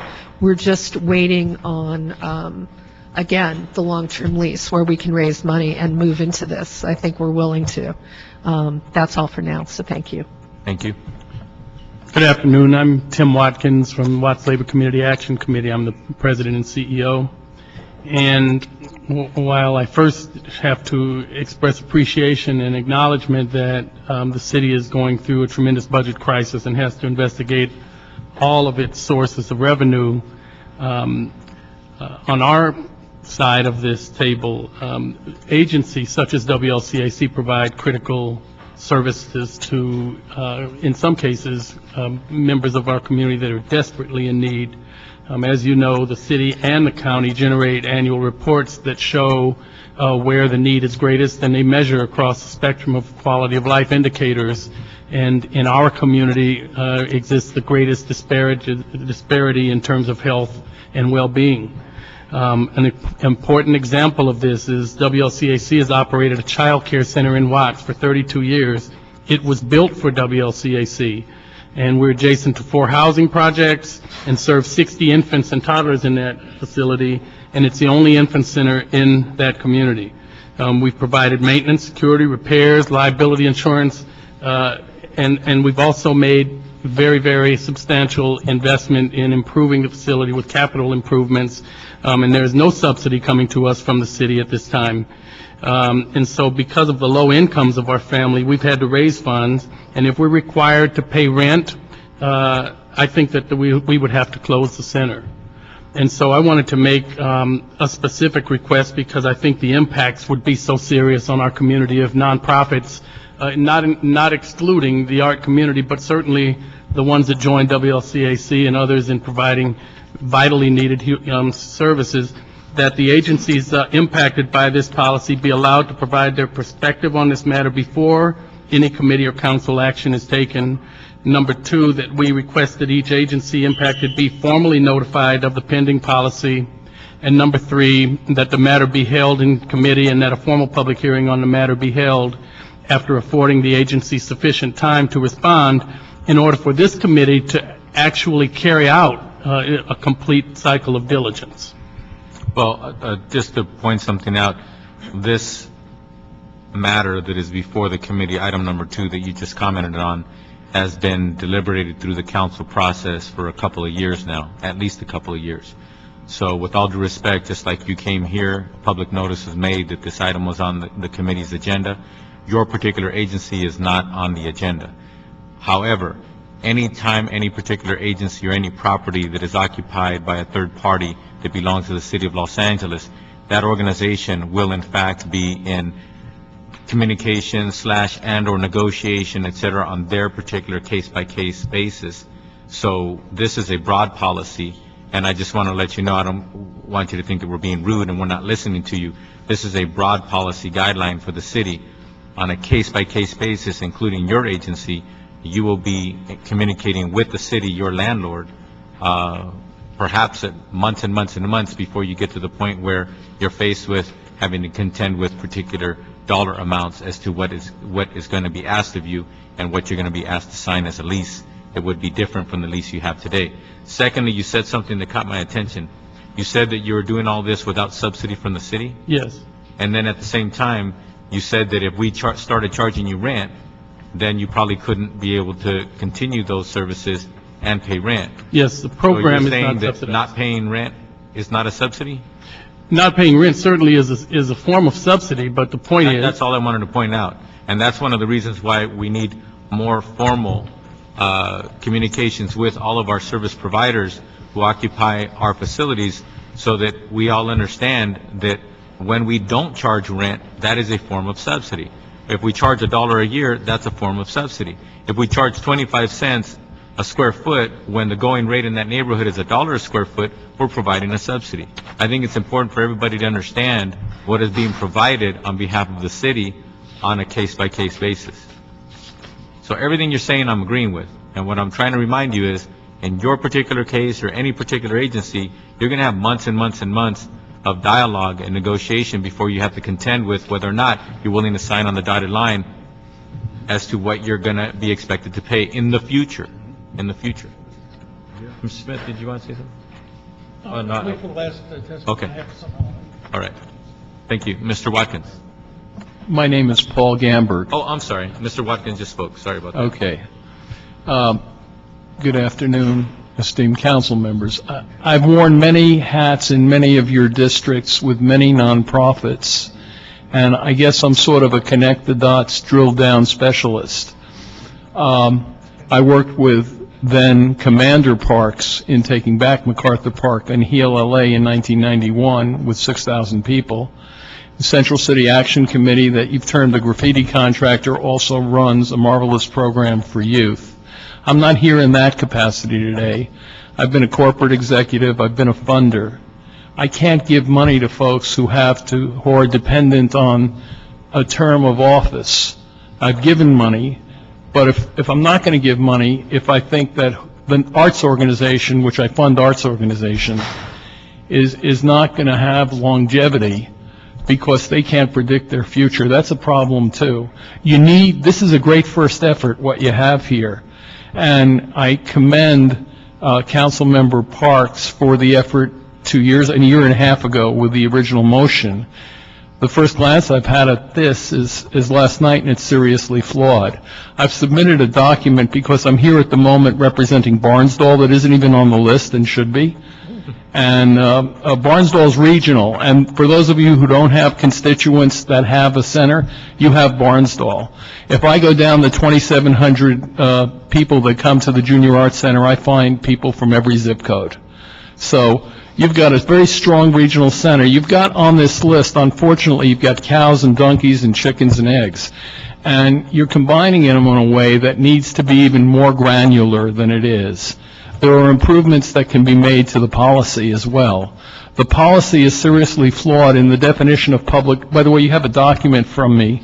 Only first glance. I mean, I'm having some attorneys review this. I mean, there's legal problems here. You could be sued severely on the issue of Barnesville because it's in trust to you as a city, given by an oil heiress, on condition that you keep the programming alive, the art programming.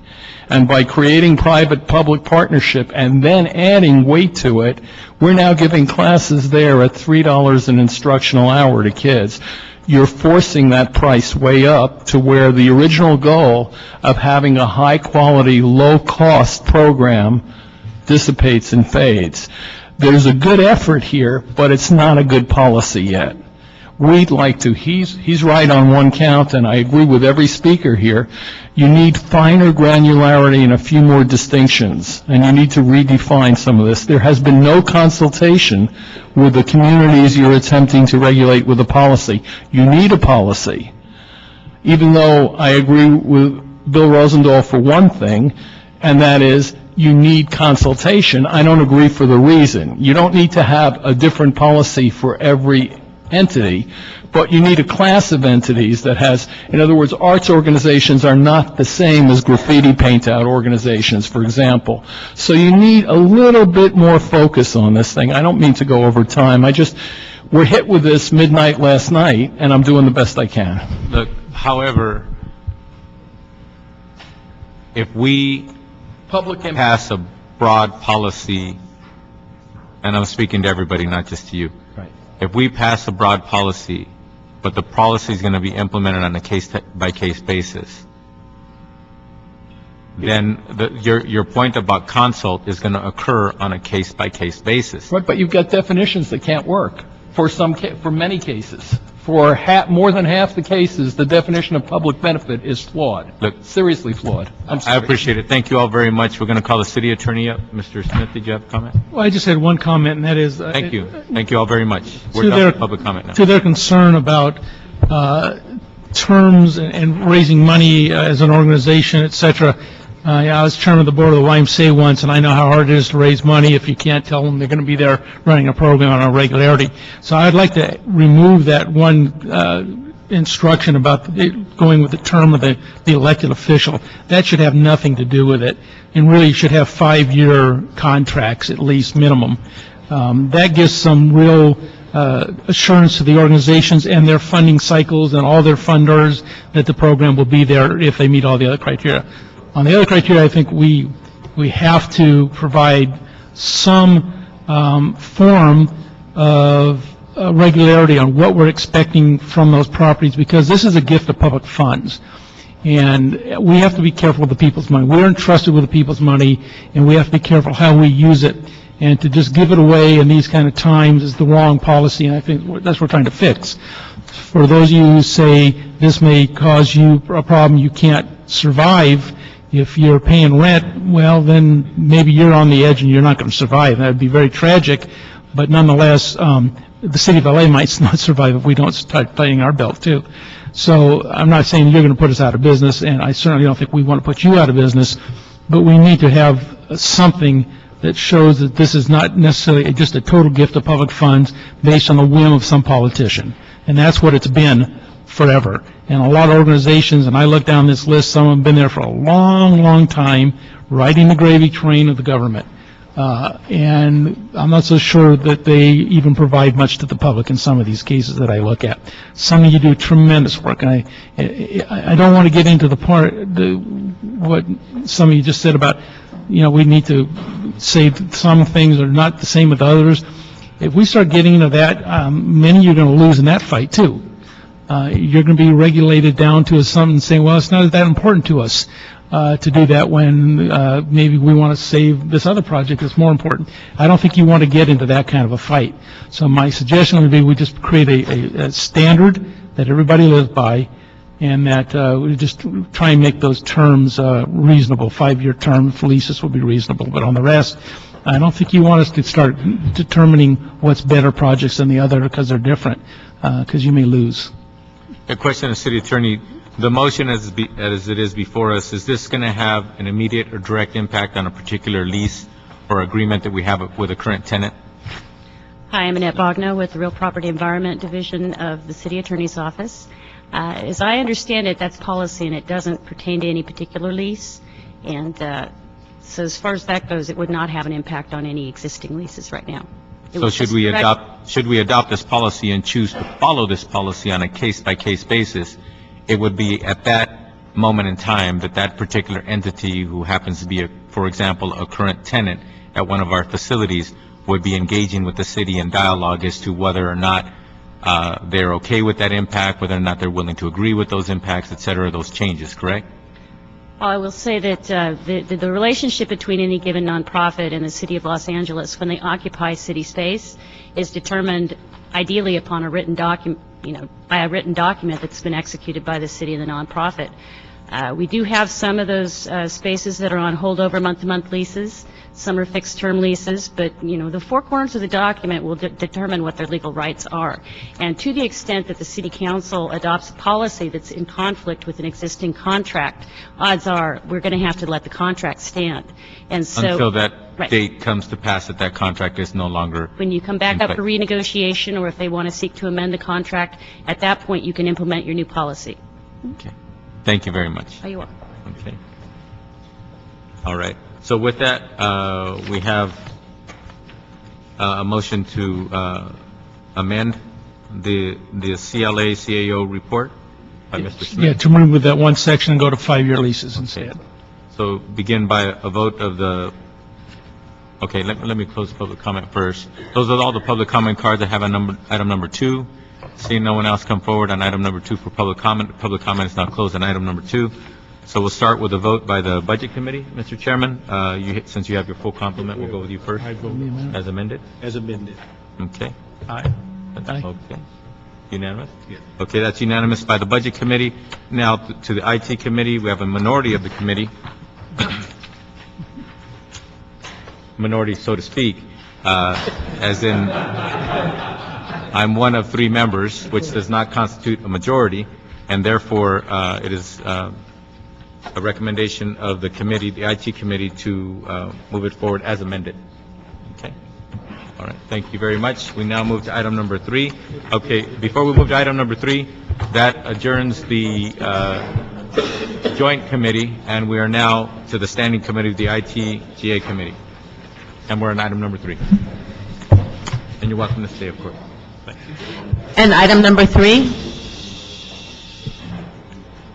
Item number 3 is a motion, Koretz-Labange, relative to a direct sale of surplus properties in Beverly Glen Canyon to the Santa Monica Mountains Conservancy for $1.5 million and dedicating $750,000 from the proceeds to the Conservancy purchase of the Laurel Canyon parcel.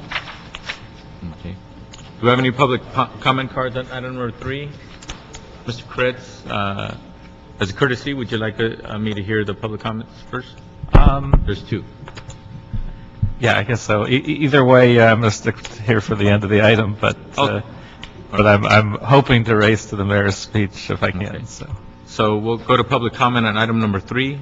Paul Edelman and Lawrence Lazar. Hello, honorable members. I'm Paul Edelman with the Santa Monica Mountains Conservancy and the Mountains Recreation and Conservation Authority. Appreciate the city's flexibility to consider this interesting item to create 2 new pieces of parkland and to get the city $750,000 of general fund money pretty much in an instant. The reason we're here is the city was surplusing property in CD 1 and 2 and 5, and the Conservancy used its first right of refusal to say, hey, wait a minute, some of the parcels should be held in the public trust, and the Conservancy would step up to the money and buy them at the city's original acquisition cost, plus expenses over the years. We worked out a compromise with the mayor's office and brought this forward, and this has been something that's going on for a couple years. I think the key thing to put forward is to get a sense of what the city's assets here that are involved with these 80 properties, and that how important they are both to the Santa Monica Mountains, and likewise, when you look at what the monetary value is, it's very hard that there's a reason these properties have not been built. They're extremely steep. There would be acrimony if the city tried to sell them. There would be CEQA issues, neighbor issues, the city council office, delays, uncertainty, And in addition, the Conservancy would exercise its first right of refusal. So in essence, it would lead down a path of delay and no guarantee that the city would receive more money for them. So we don't think at this point that going the development route or trying to sell them to private developers is in the best public interest, and moving forward with a sale to the Mountains Recreation and Conservation Authority is the best way to go. And the materials we've submitted to your various offices and to Dave Roberts with General Services, I could show you this if you want to leaf through it as we go through the meeting. 77 of these parcels have no street access, 50% slope. They're just completely inaccessible. 3 of the parcels have value. The MRC appraised those and came up with a value of $1.5 million, and that's where this number came from. And I'm here to answer any questions, and Mr. Lazar is the property owner of Laurel Canyon and Mulholland, and I've got more exhibits to show you if you want me to demonstrate any points, and thank you very much. I'm sure Mr. Kowetz may have some questions from some of you. I certainly do, but let's go through the formal public comment, and then I'll invite Mr. Kowetz to ask a few questions. Lawrence Lazar, Pacific Edge Real Estate. I'm the owner of the southwest corner of Laurel and Mulholland. Constitutes 6 parcels. Over several years, I've been working with the Mountains Recreation Conservancy in their desire to purchase the property, simultaneously exploring a 6-house development. Based on Paul's tenacity and the community desire, I've worked with them to come up with an option agreement for them to purchase the property. This particular motion involves a sale of one of the key 6 parcels. So real property will be conveyed to the Conservancy. I think over 100 people have donated to the cause, and I think I live in the community, and everyone would like to see it a park from what I understand. So I'm here to answer any questions if need be. So you're an adjacent property owner? I'm about a block away. I actually reside. Okay. So you're referencing parcels that you own that are adjacent to the parcels that are on the agenda? No. The 6 parcels on southwest corner, I'm just saying, as a member of the community. No, but you were referencing the parcels. You were not, when you said your parcels, you were not referencing the parcels that are referred to in the motion? No, the parcel, no, excuse me. Okay. Just wanted to make sure. Wait a minute. He's talking about the Beverly Glen parcels. Oh. But I don't necessarily have any questions. My office has worked on this effort, and I just want to say I think it's a win-win-win-win in multiple ways. The city winds up with $750,000 during a year where we've been running a deficit and can help build up our reserve a little bit. It preserves a number of properties, most, if not all, of which the council office in CD5 or that vicinity would have to fight the development of potentially for generations to come, because they're almost all unbuildable lots or lots where we wouldn't want to see building. It helps us preserve a very high-profile piece of property adjacent to one of our very high-profile parks. It also preserves a wildlife corridor. It does so many good things, and gives the city some money, hopefully in time for the end of the fiscal year, to prop up our reserves at the same time. So I think it's a win-win-win-win-win, and one of my top priorities for my first term as a council member is to get this done and to move forward. I appreciate that, and I respect the fact that you're the council member of the district, but I have some questions for the Conservancy. So the Conservancy has the first right of refusal on these particular parcels, correct? Correct. Any government surplus property in the Santa Monica Mountain Zone. And that was done by action of the Legislature of California, or? Correct. When the Conservancy was founded in the early 80s. It's in the Public Resources Code, yes. Uh-huh.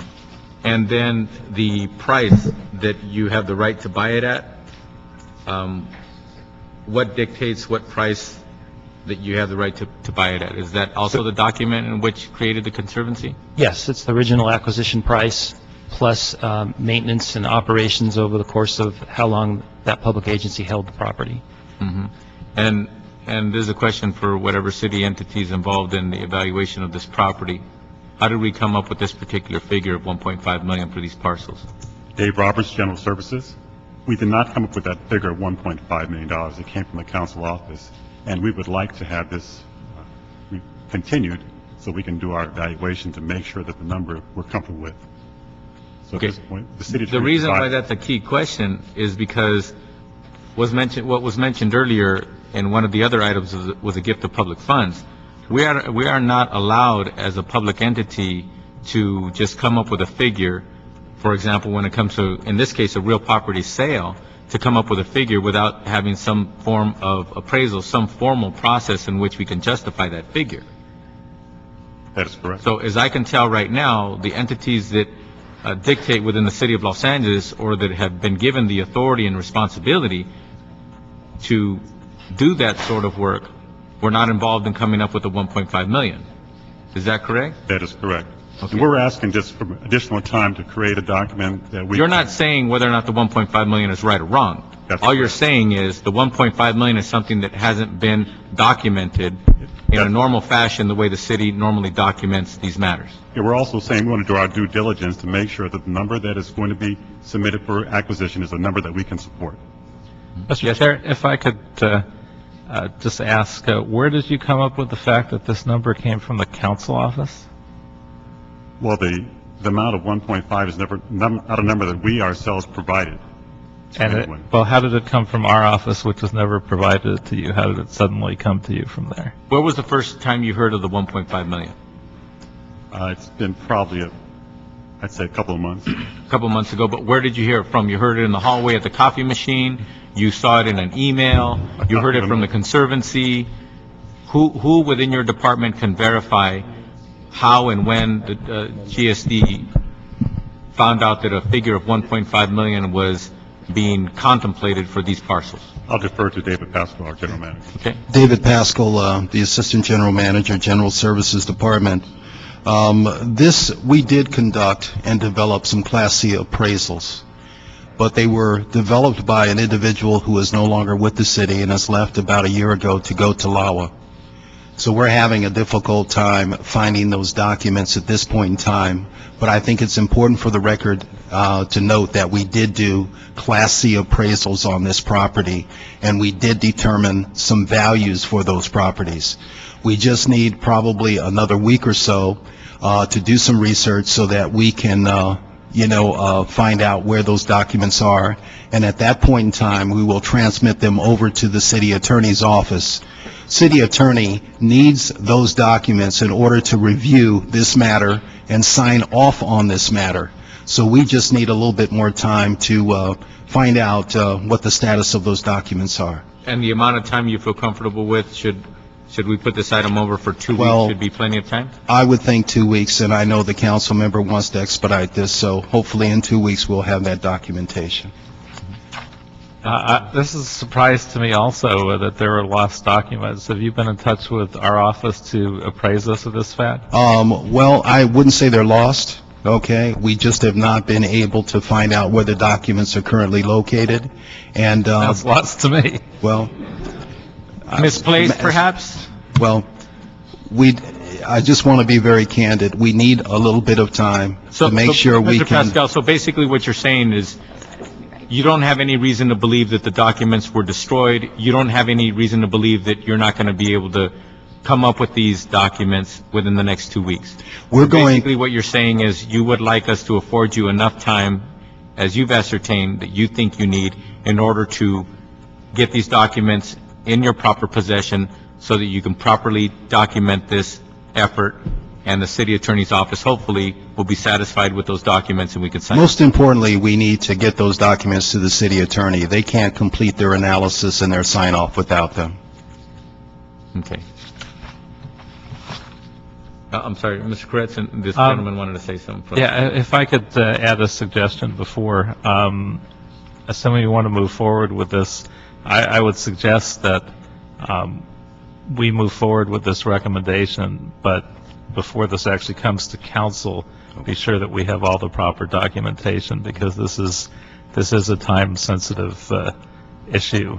The property owner has been very reasonable in working with the Conservancy in our office for a long time, but I don't want to see it disrupted by additional waiting periods. Okay, but I understand that, Mr. Kretz. Would anybody like to shed light on what 2 weeks is going to do detrimentally to this whole process? I understand what the councilman just said, and I'm sure he'd like to expedite this. This has been taken, I'm sure, longer than it normally would or should have or what have you.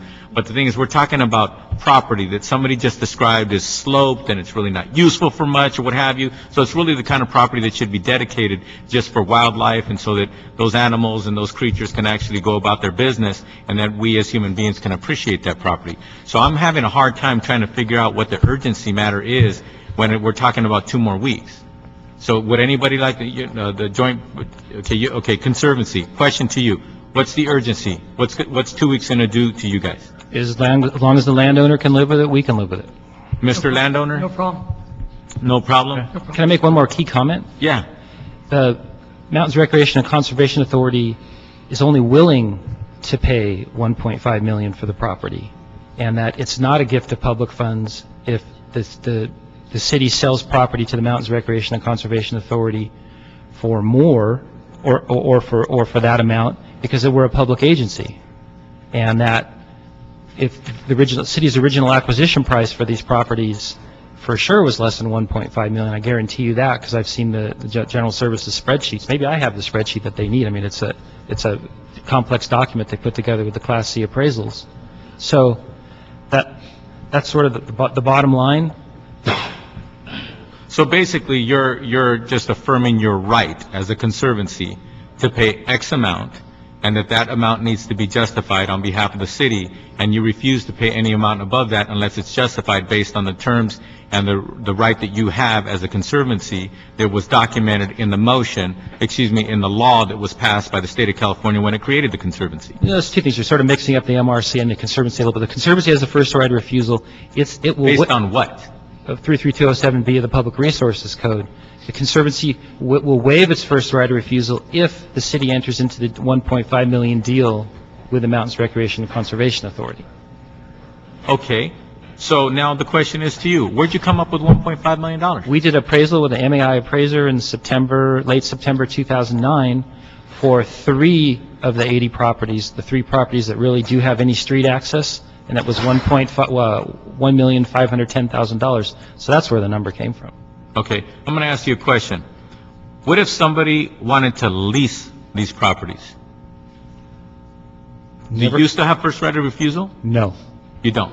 So if you, sir, I'm picking on you, sorry about that. If you said, you know what, I'd like to lease these properties and the valued lease amount is $5,000 a year, and the city wanted to go ahead and lease them to you for 5-year increments, et cetera, on a lease agreement, do you still have first right of refusal, or could we enter into lease with this gentleman? No first right of refusal on a lease. Okay. So basically what I'm pointing out to you is this. You're lucky. I'm not willing to battle with my colleague of the 11th district, the 5th district, and get into a fight with him over this, because I'm not a fan of the Conservancy. And as a former legislator, I'm less of a fan of the Conservancy. So what I would ask of you, when you want to assert your first right of refusal, what have you, allow our department the courtesy, as a colleague, the courtesy to go ahead and have 2 more weeks so that we can get our ducks in order, and you'll have your darn property. And the reason why you're going to get your property is because this gentleman here who represents that area says it's fine with him. But if it were up to me, it wouldn't be fine with me. Councilmember, if I may, Diana Mangiola from the CAO's office just wanted to kind of lay out the process involved. Anytime the city sells a property based on a direct sale, we have to go through a series of processes. So besides the appraisal and the negotiation phase, by code, the city's required to make, different departments are required to make certain findings.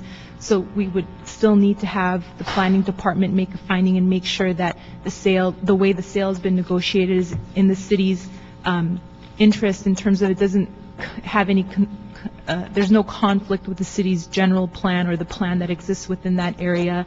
BOE needs to make several findings as well. And then finally, our office would have to make a public interest finding and make a recommendation to the city council for the council to act on. And so we make that between... And as it is a recommendation, the council can override that recommendation and make changes or what have you. Right. Thank you. I'm very well aware of that. I'm glad these gentlemen got a chance to hear that, because I've heard this ad nauseum, so I'm very, very familiar with that. But a question to you, Mr. Corrett. It appears that the Conservancy is willing to pay $1.5 million for these parcels, yet at the same time, they're going to be subsidized immediately by the city of Los Angeles by half of that amount? Well, I'm not sure I'd look at it that way. Well, the way I read it, it says the Conservancy for $1.5 million and to dedicate $750,000 in proceeds from the sale to the Conservancy's purchase of the Laurel Canyon parcel. Yes. So, in essence, we're getting a win-win. We're preserving one of the most significant pieces, certainly in that whole hillside and in my district, and at the same time, we're getting $750,000. So we're actually doing something extra beyond just the straight purchase of those primarily relatively worthless properties in terms of development. We're saving a lot of money that it costs to maintain all of these properties, but we're getting to do one of the highest priorities of the residents in that area and in the district as a whole, which is preserving this piece adjacent to the existing park. Well, one of the things that I would ask of you to consider in the future, Mr. Corretz, because lucky for the Conservancy, you guys are not interested in properties in my district.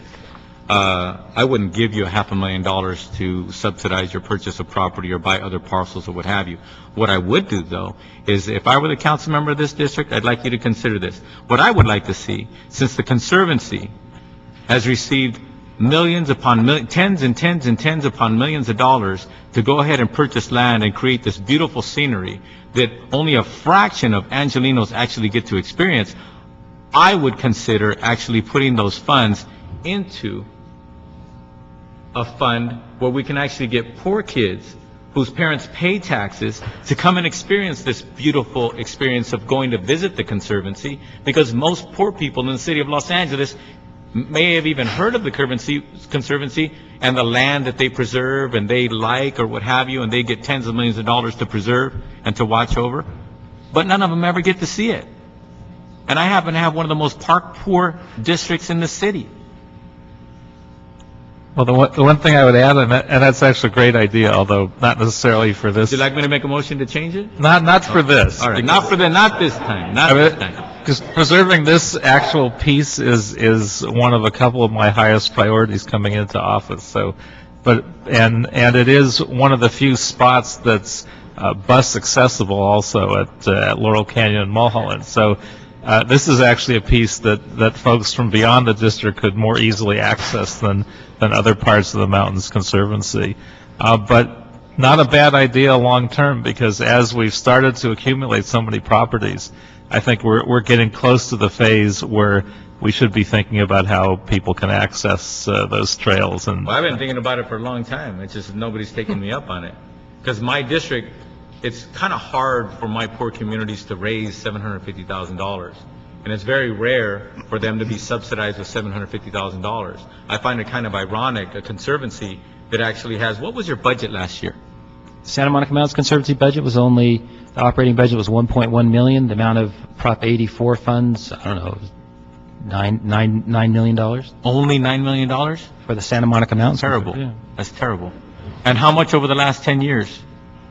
I don't have that figure in my head. Yeah, but it's tens of millions of dollars, isn't it? Well, let me say for the record, too, that the Conservancy has not had money eligible for your district until the passage of Prop 50 in 2006. In other words, the Conservancy didn't have the right to spend money on the floor of the San Fernando Valley until... Oh, really? Yeah, it didn't. You guys don't have the right to spend money We do now. passive? We do No, now. how about before 2006? You couldn't fund passive use from any funds from the Santa Monica Conservancy? No, I wasn't talking about passive use. I was just talking about on the floor of the San Fernando Valley outside the Santa Monica Mountains. Yeah, but there's potential passive uses on the floor of the San Fernando Valley, and always have been. If I want to put a walking park Or if I want to have a park and I want to dedicate some of that space for walking, which is passive use, correct? The Santa Monica Conservancy didn't have it available to them, funds or ability within their charter to go ahead and do that in 2001 or 1999 or 1997? Not outside the Santa Monica Mountains Conservancy Zone or the Rim of the Valley Trail corridor, no. But now we do. Now we do. That's the key thing, we do. And how much of that have you done in the San Fernando Valley floor since 2006? We did the Tahunga Wash Greenway, 2 miles along Tahunga Wash in 2 years ago. And that was probably as far as a walkway, that was a big success, and that was an order of, I think it was a $9 million project. $25 million question. Do you want to do more in the floor? We do. We're dying to do more. Okay, It's just impossible to get land tenure. I'm gonna invite you to do that, and I have some land in mind. Great. Any more points, Mr. Chris? No, but I'll look forward to working with you to help you make that happen. Thank you. Thank you very much. You have a lot more pull with them than I do. They love land in your district. Okay. Is there anybody else here for public comment? Okay, nobody else here for public comment. So it'll be, public comment is now closed. Thank you very much, gentlemen.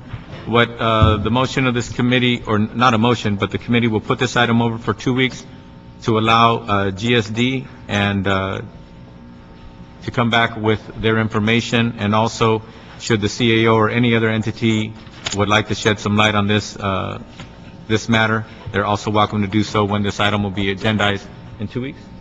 Back in 2 weeks? Okay, 2 weeks.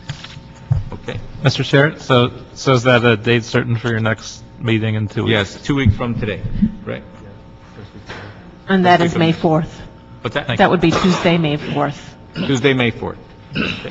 Thank you very much, Mr. Koretz. Thank you so much as well. All right, we'll put that item over. So we are now on item number 4. Oh, I'm sorry. I was asked by one of my colleagues who's at the mayor's announcement of the budget if we could put over items 4 and 7. I apologize, ladies and gentlemen, who are here for items 4 and 7. Okay. What we'll do on item number 7 is put that item over. We'll announce item number 4 to see if anybody's here for comment on item number 4. But unfortunately, we're not going to vote on item number 4 today. Okay. Item number 4. Okay, item number 4 is a joint report from the Department of General Services, the LA Police Department, and the LA Fire Department, and a report from the CAO relative to cost savings and efficiencies for fleet maintenance and the feasibility of outsourcing fleet maintenance functions. Okay. Is there anybody from any of the departments who would like to shed some light on this today? But we're going to continue it for 2 weeks anyway. If you're not going to be around 2 weeks, now's your chance to get your input. You'll be here? No, you're welcome. You're welcome. Okay, in 2 weeks? Okay, anybody else? Okay, you wait. Okay, I apologize. I just realized that Mr. Zine had asked, he had to leave. He tried to stay as long as he could. Sorry about that. Okay. So item 4, we'll put that item over for 2 weeks. Thank you. Now we go to item 5 and 6 together. Okay. We'll announce that items 5, 9, 10, and 11, we will move those items forward as a recommendation of the chair. That's items 5, 9, 10, and 11. I do not see any public comment cards on those items. Anybody here for public comment on those items? Yes. I'm sorry, it's for item number 11. Okay, so hold on a second. We'll move items 5, 9, and 10, and then we'll open up item number 11. Yes. And item number 11 is a report from the CAO relative to supplemental agreement with U.S. Bank National Association, Voyager Fleet Systems, Inc., and American Express for fuel card services. The CAO had a technical correction on the report. Technical correction? Okay. Yeah, I just, we needed to change, the contract will actually be paid from the petroleum account and not the contractual services account. So we're recommending if you could approve the contract based on that amendment. Okay, based on that technical amendment? Yes. Okay, we'll move item 11 forward with that technical amendment.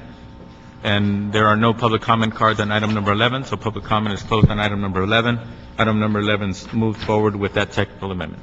Okay. Thank you.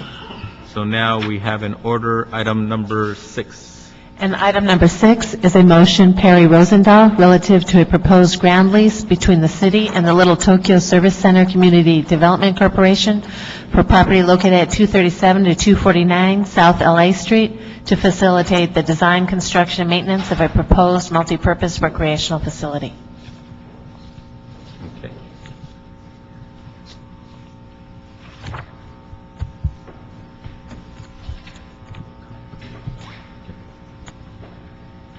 You're here for public comment?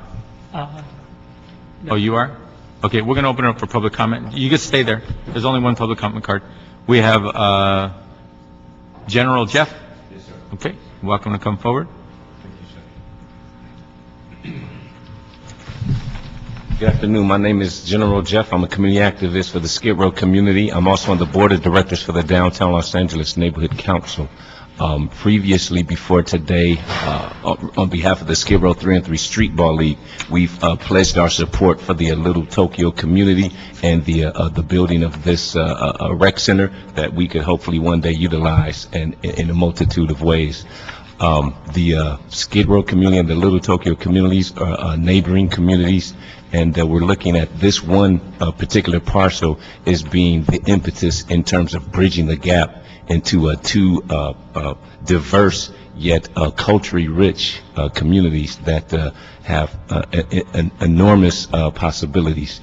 So the fact that the Little Tokyo community has been trying to get this built for 15 years, we feel that it is necessary for us to pledge our support and hope to encourage the city to expedite this matter so that not just our two communities, but the entire downtown Los Angeles community, as well as the entire city of Los Angeles, will come together to benefit from this project.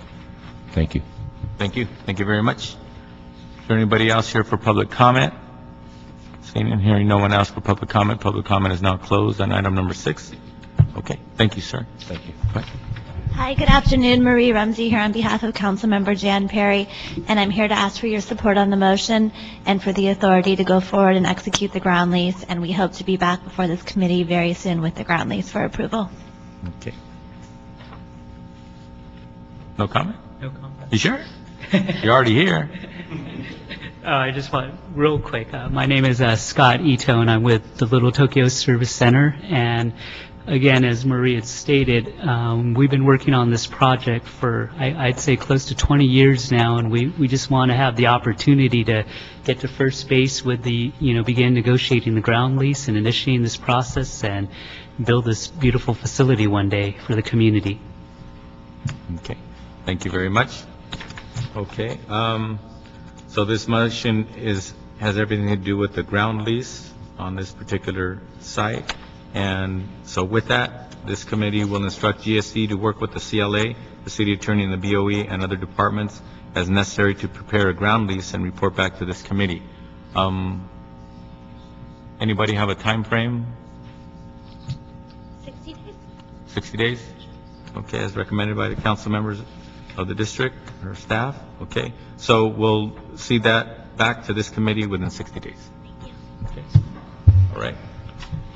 That takes care of item number 6, and we already went through items number 11. Are there any other items on the agenda that we haven't?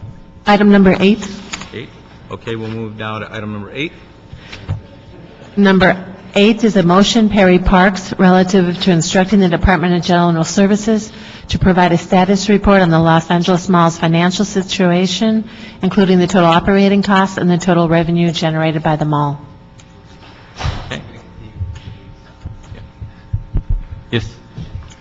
David Pascal, the Department of General Services. The cost to operate the Los Angeles Mall is almost approximately $1 million, and the amount of revenue we receive every year is about $750,000. We're short. Yeah. And what's interesting, if you go back in history, is that once upon a time, we had a special trust fund for the deposit of the CAM fees, the common area maintenance fees. And a number of years ago, that trust fund was eliminated. And so the responsibility for maintaining the mall, the responsibility for custodial services, and the responsibility for security was absorbed by the Department of General Services. So now we're spending about $1 million to maintain the mall, and as I mentioned, the revenue is right around $750,000. Now, does that 750,000 offset that million? Or does it go through a cleansing process? Well, the thing about it is that the expenditures that we make for custodial services, public safety services, and building maintenance services come out of the respective budgets of those divisions in the department, and all of those divisions are funded by the general fund. Oh. And then the rent that is collected goes back to the general fund. So I guess it could be viewed as a partial offset. Okay. And there were some other concerns about the mall as well. I think it's important for me to share with you that the mall has about 46,000 square feet, but only 23,000 square feet, about half the mall, is used for retail. 23,000 square feet is less than the size of one floor in City Hall East. So I think that when you look at the other 23,000 square feet and you see that it's used for office space, that probably makes it problematic to try to increase the revenue generation from the mall. So we might be upside down whether we like it or not, is what you're saying? We are upside down. And Well, I mean, even regardless of what we do, I mean, we would probably have to make some dramatic changes in order to find ourselves in a position where we could expect to get out of being upside down. Right, right. Well, and you've got a lot of limitations with the mall. It's, obviously not open in the evenings. It's not open on weekends. We have very, very limited parking. And also we have a shrinking employee base in downtown now because of the downsizing of the city. We're going to see some downsizing in the county. We have the courts closed 1 day a week. We have another retail operation on the south lawn of City Hall 1 day a week. And, there are a number of factors that are making it very difficult. So the rally that happened over the weekend didn't generate money for the mall? I don't think I should touch that.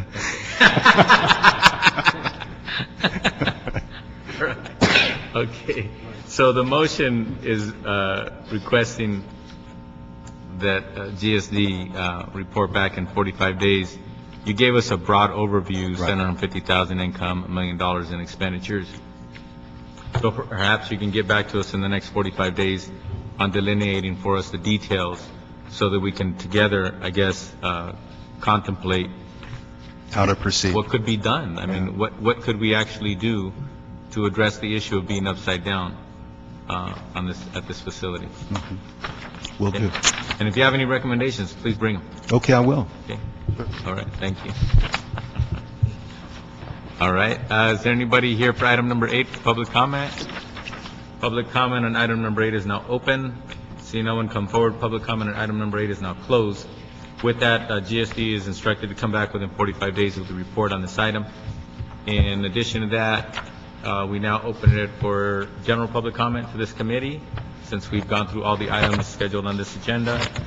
Anybody here for general public comment? General public comment is open. See no one come forward. General public comment is now closed. This committee is now adjourned.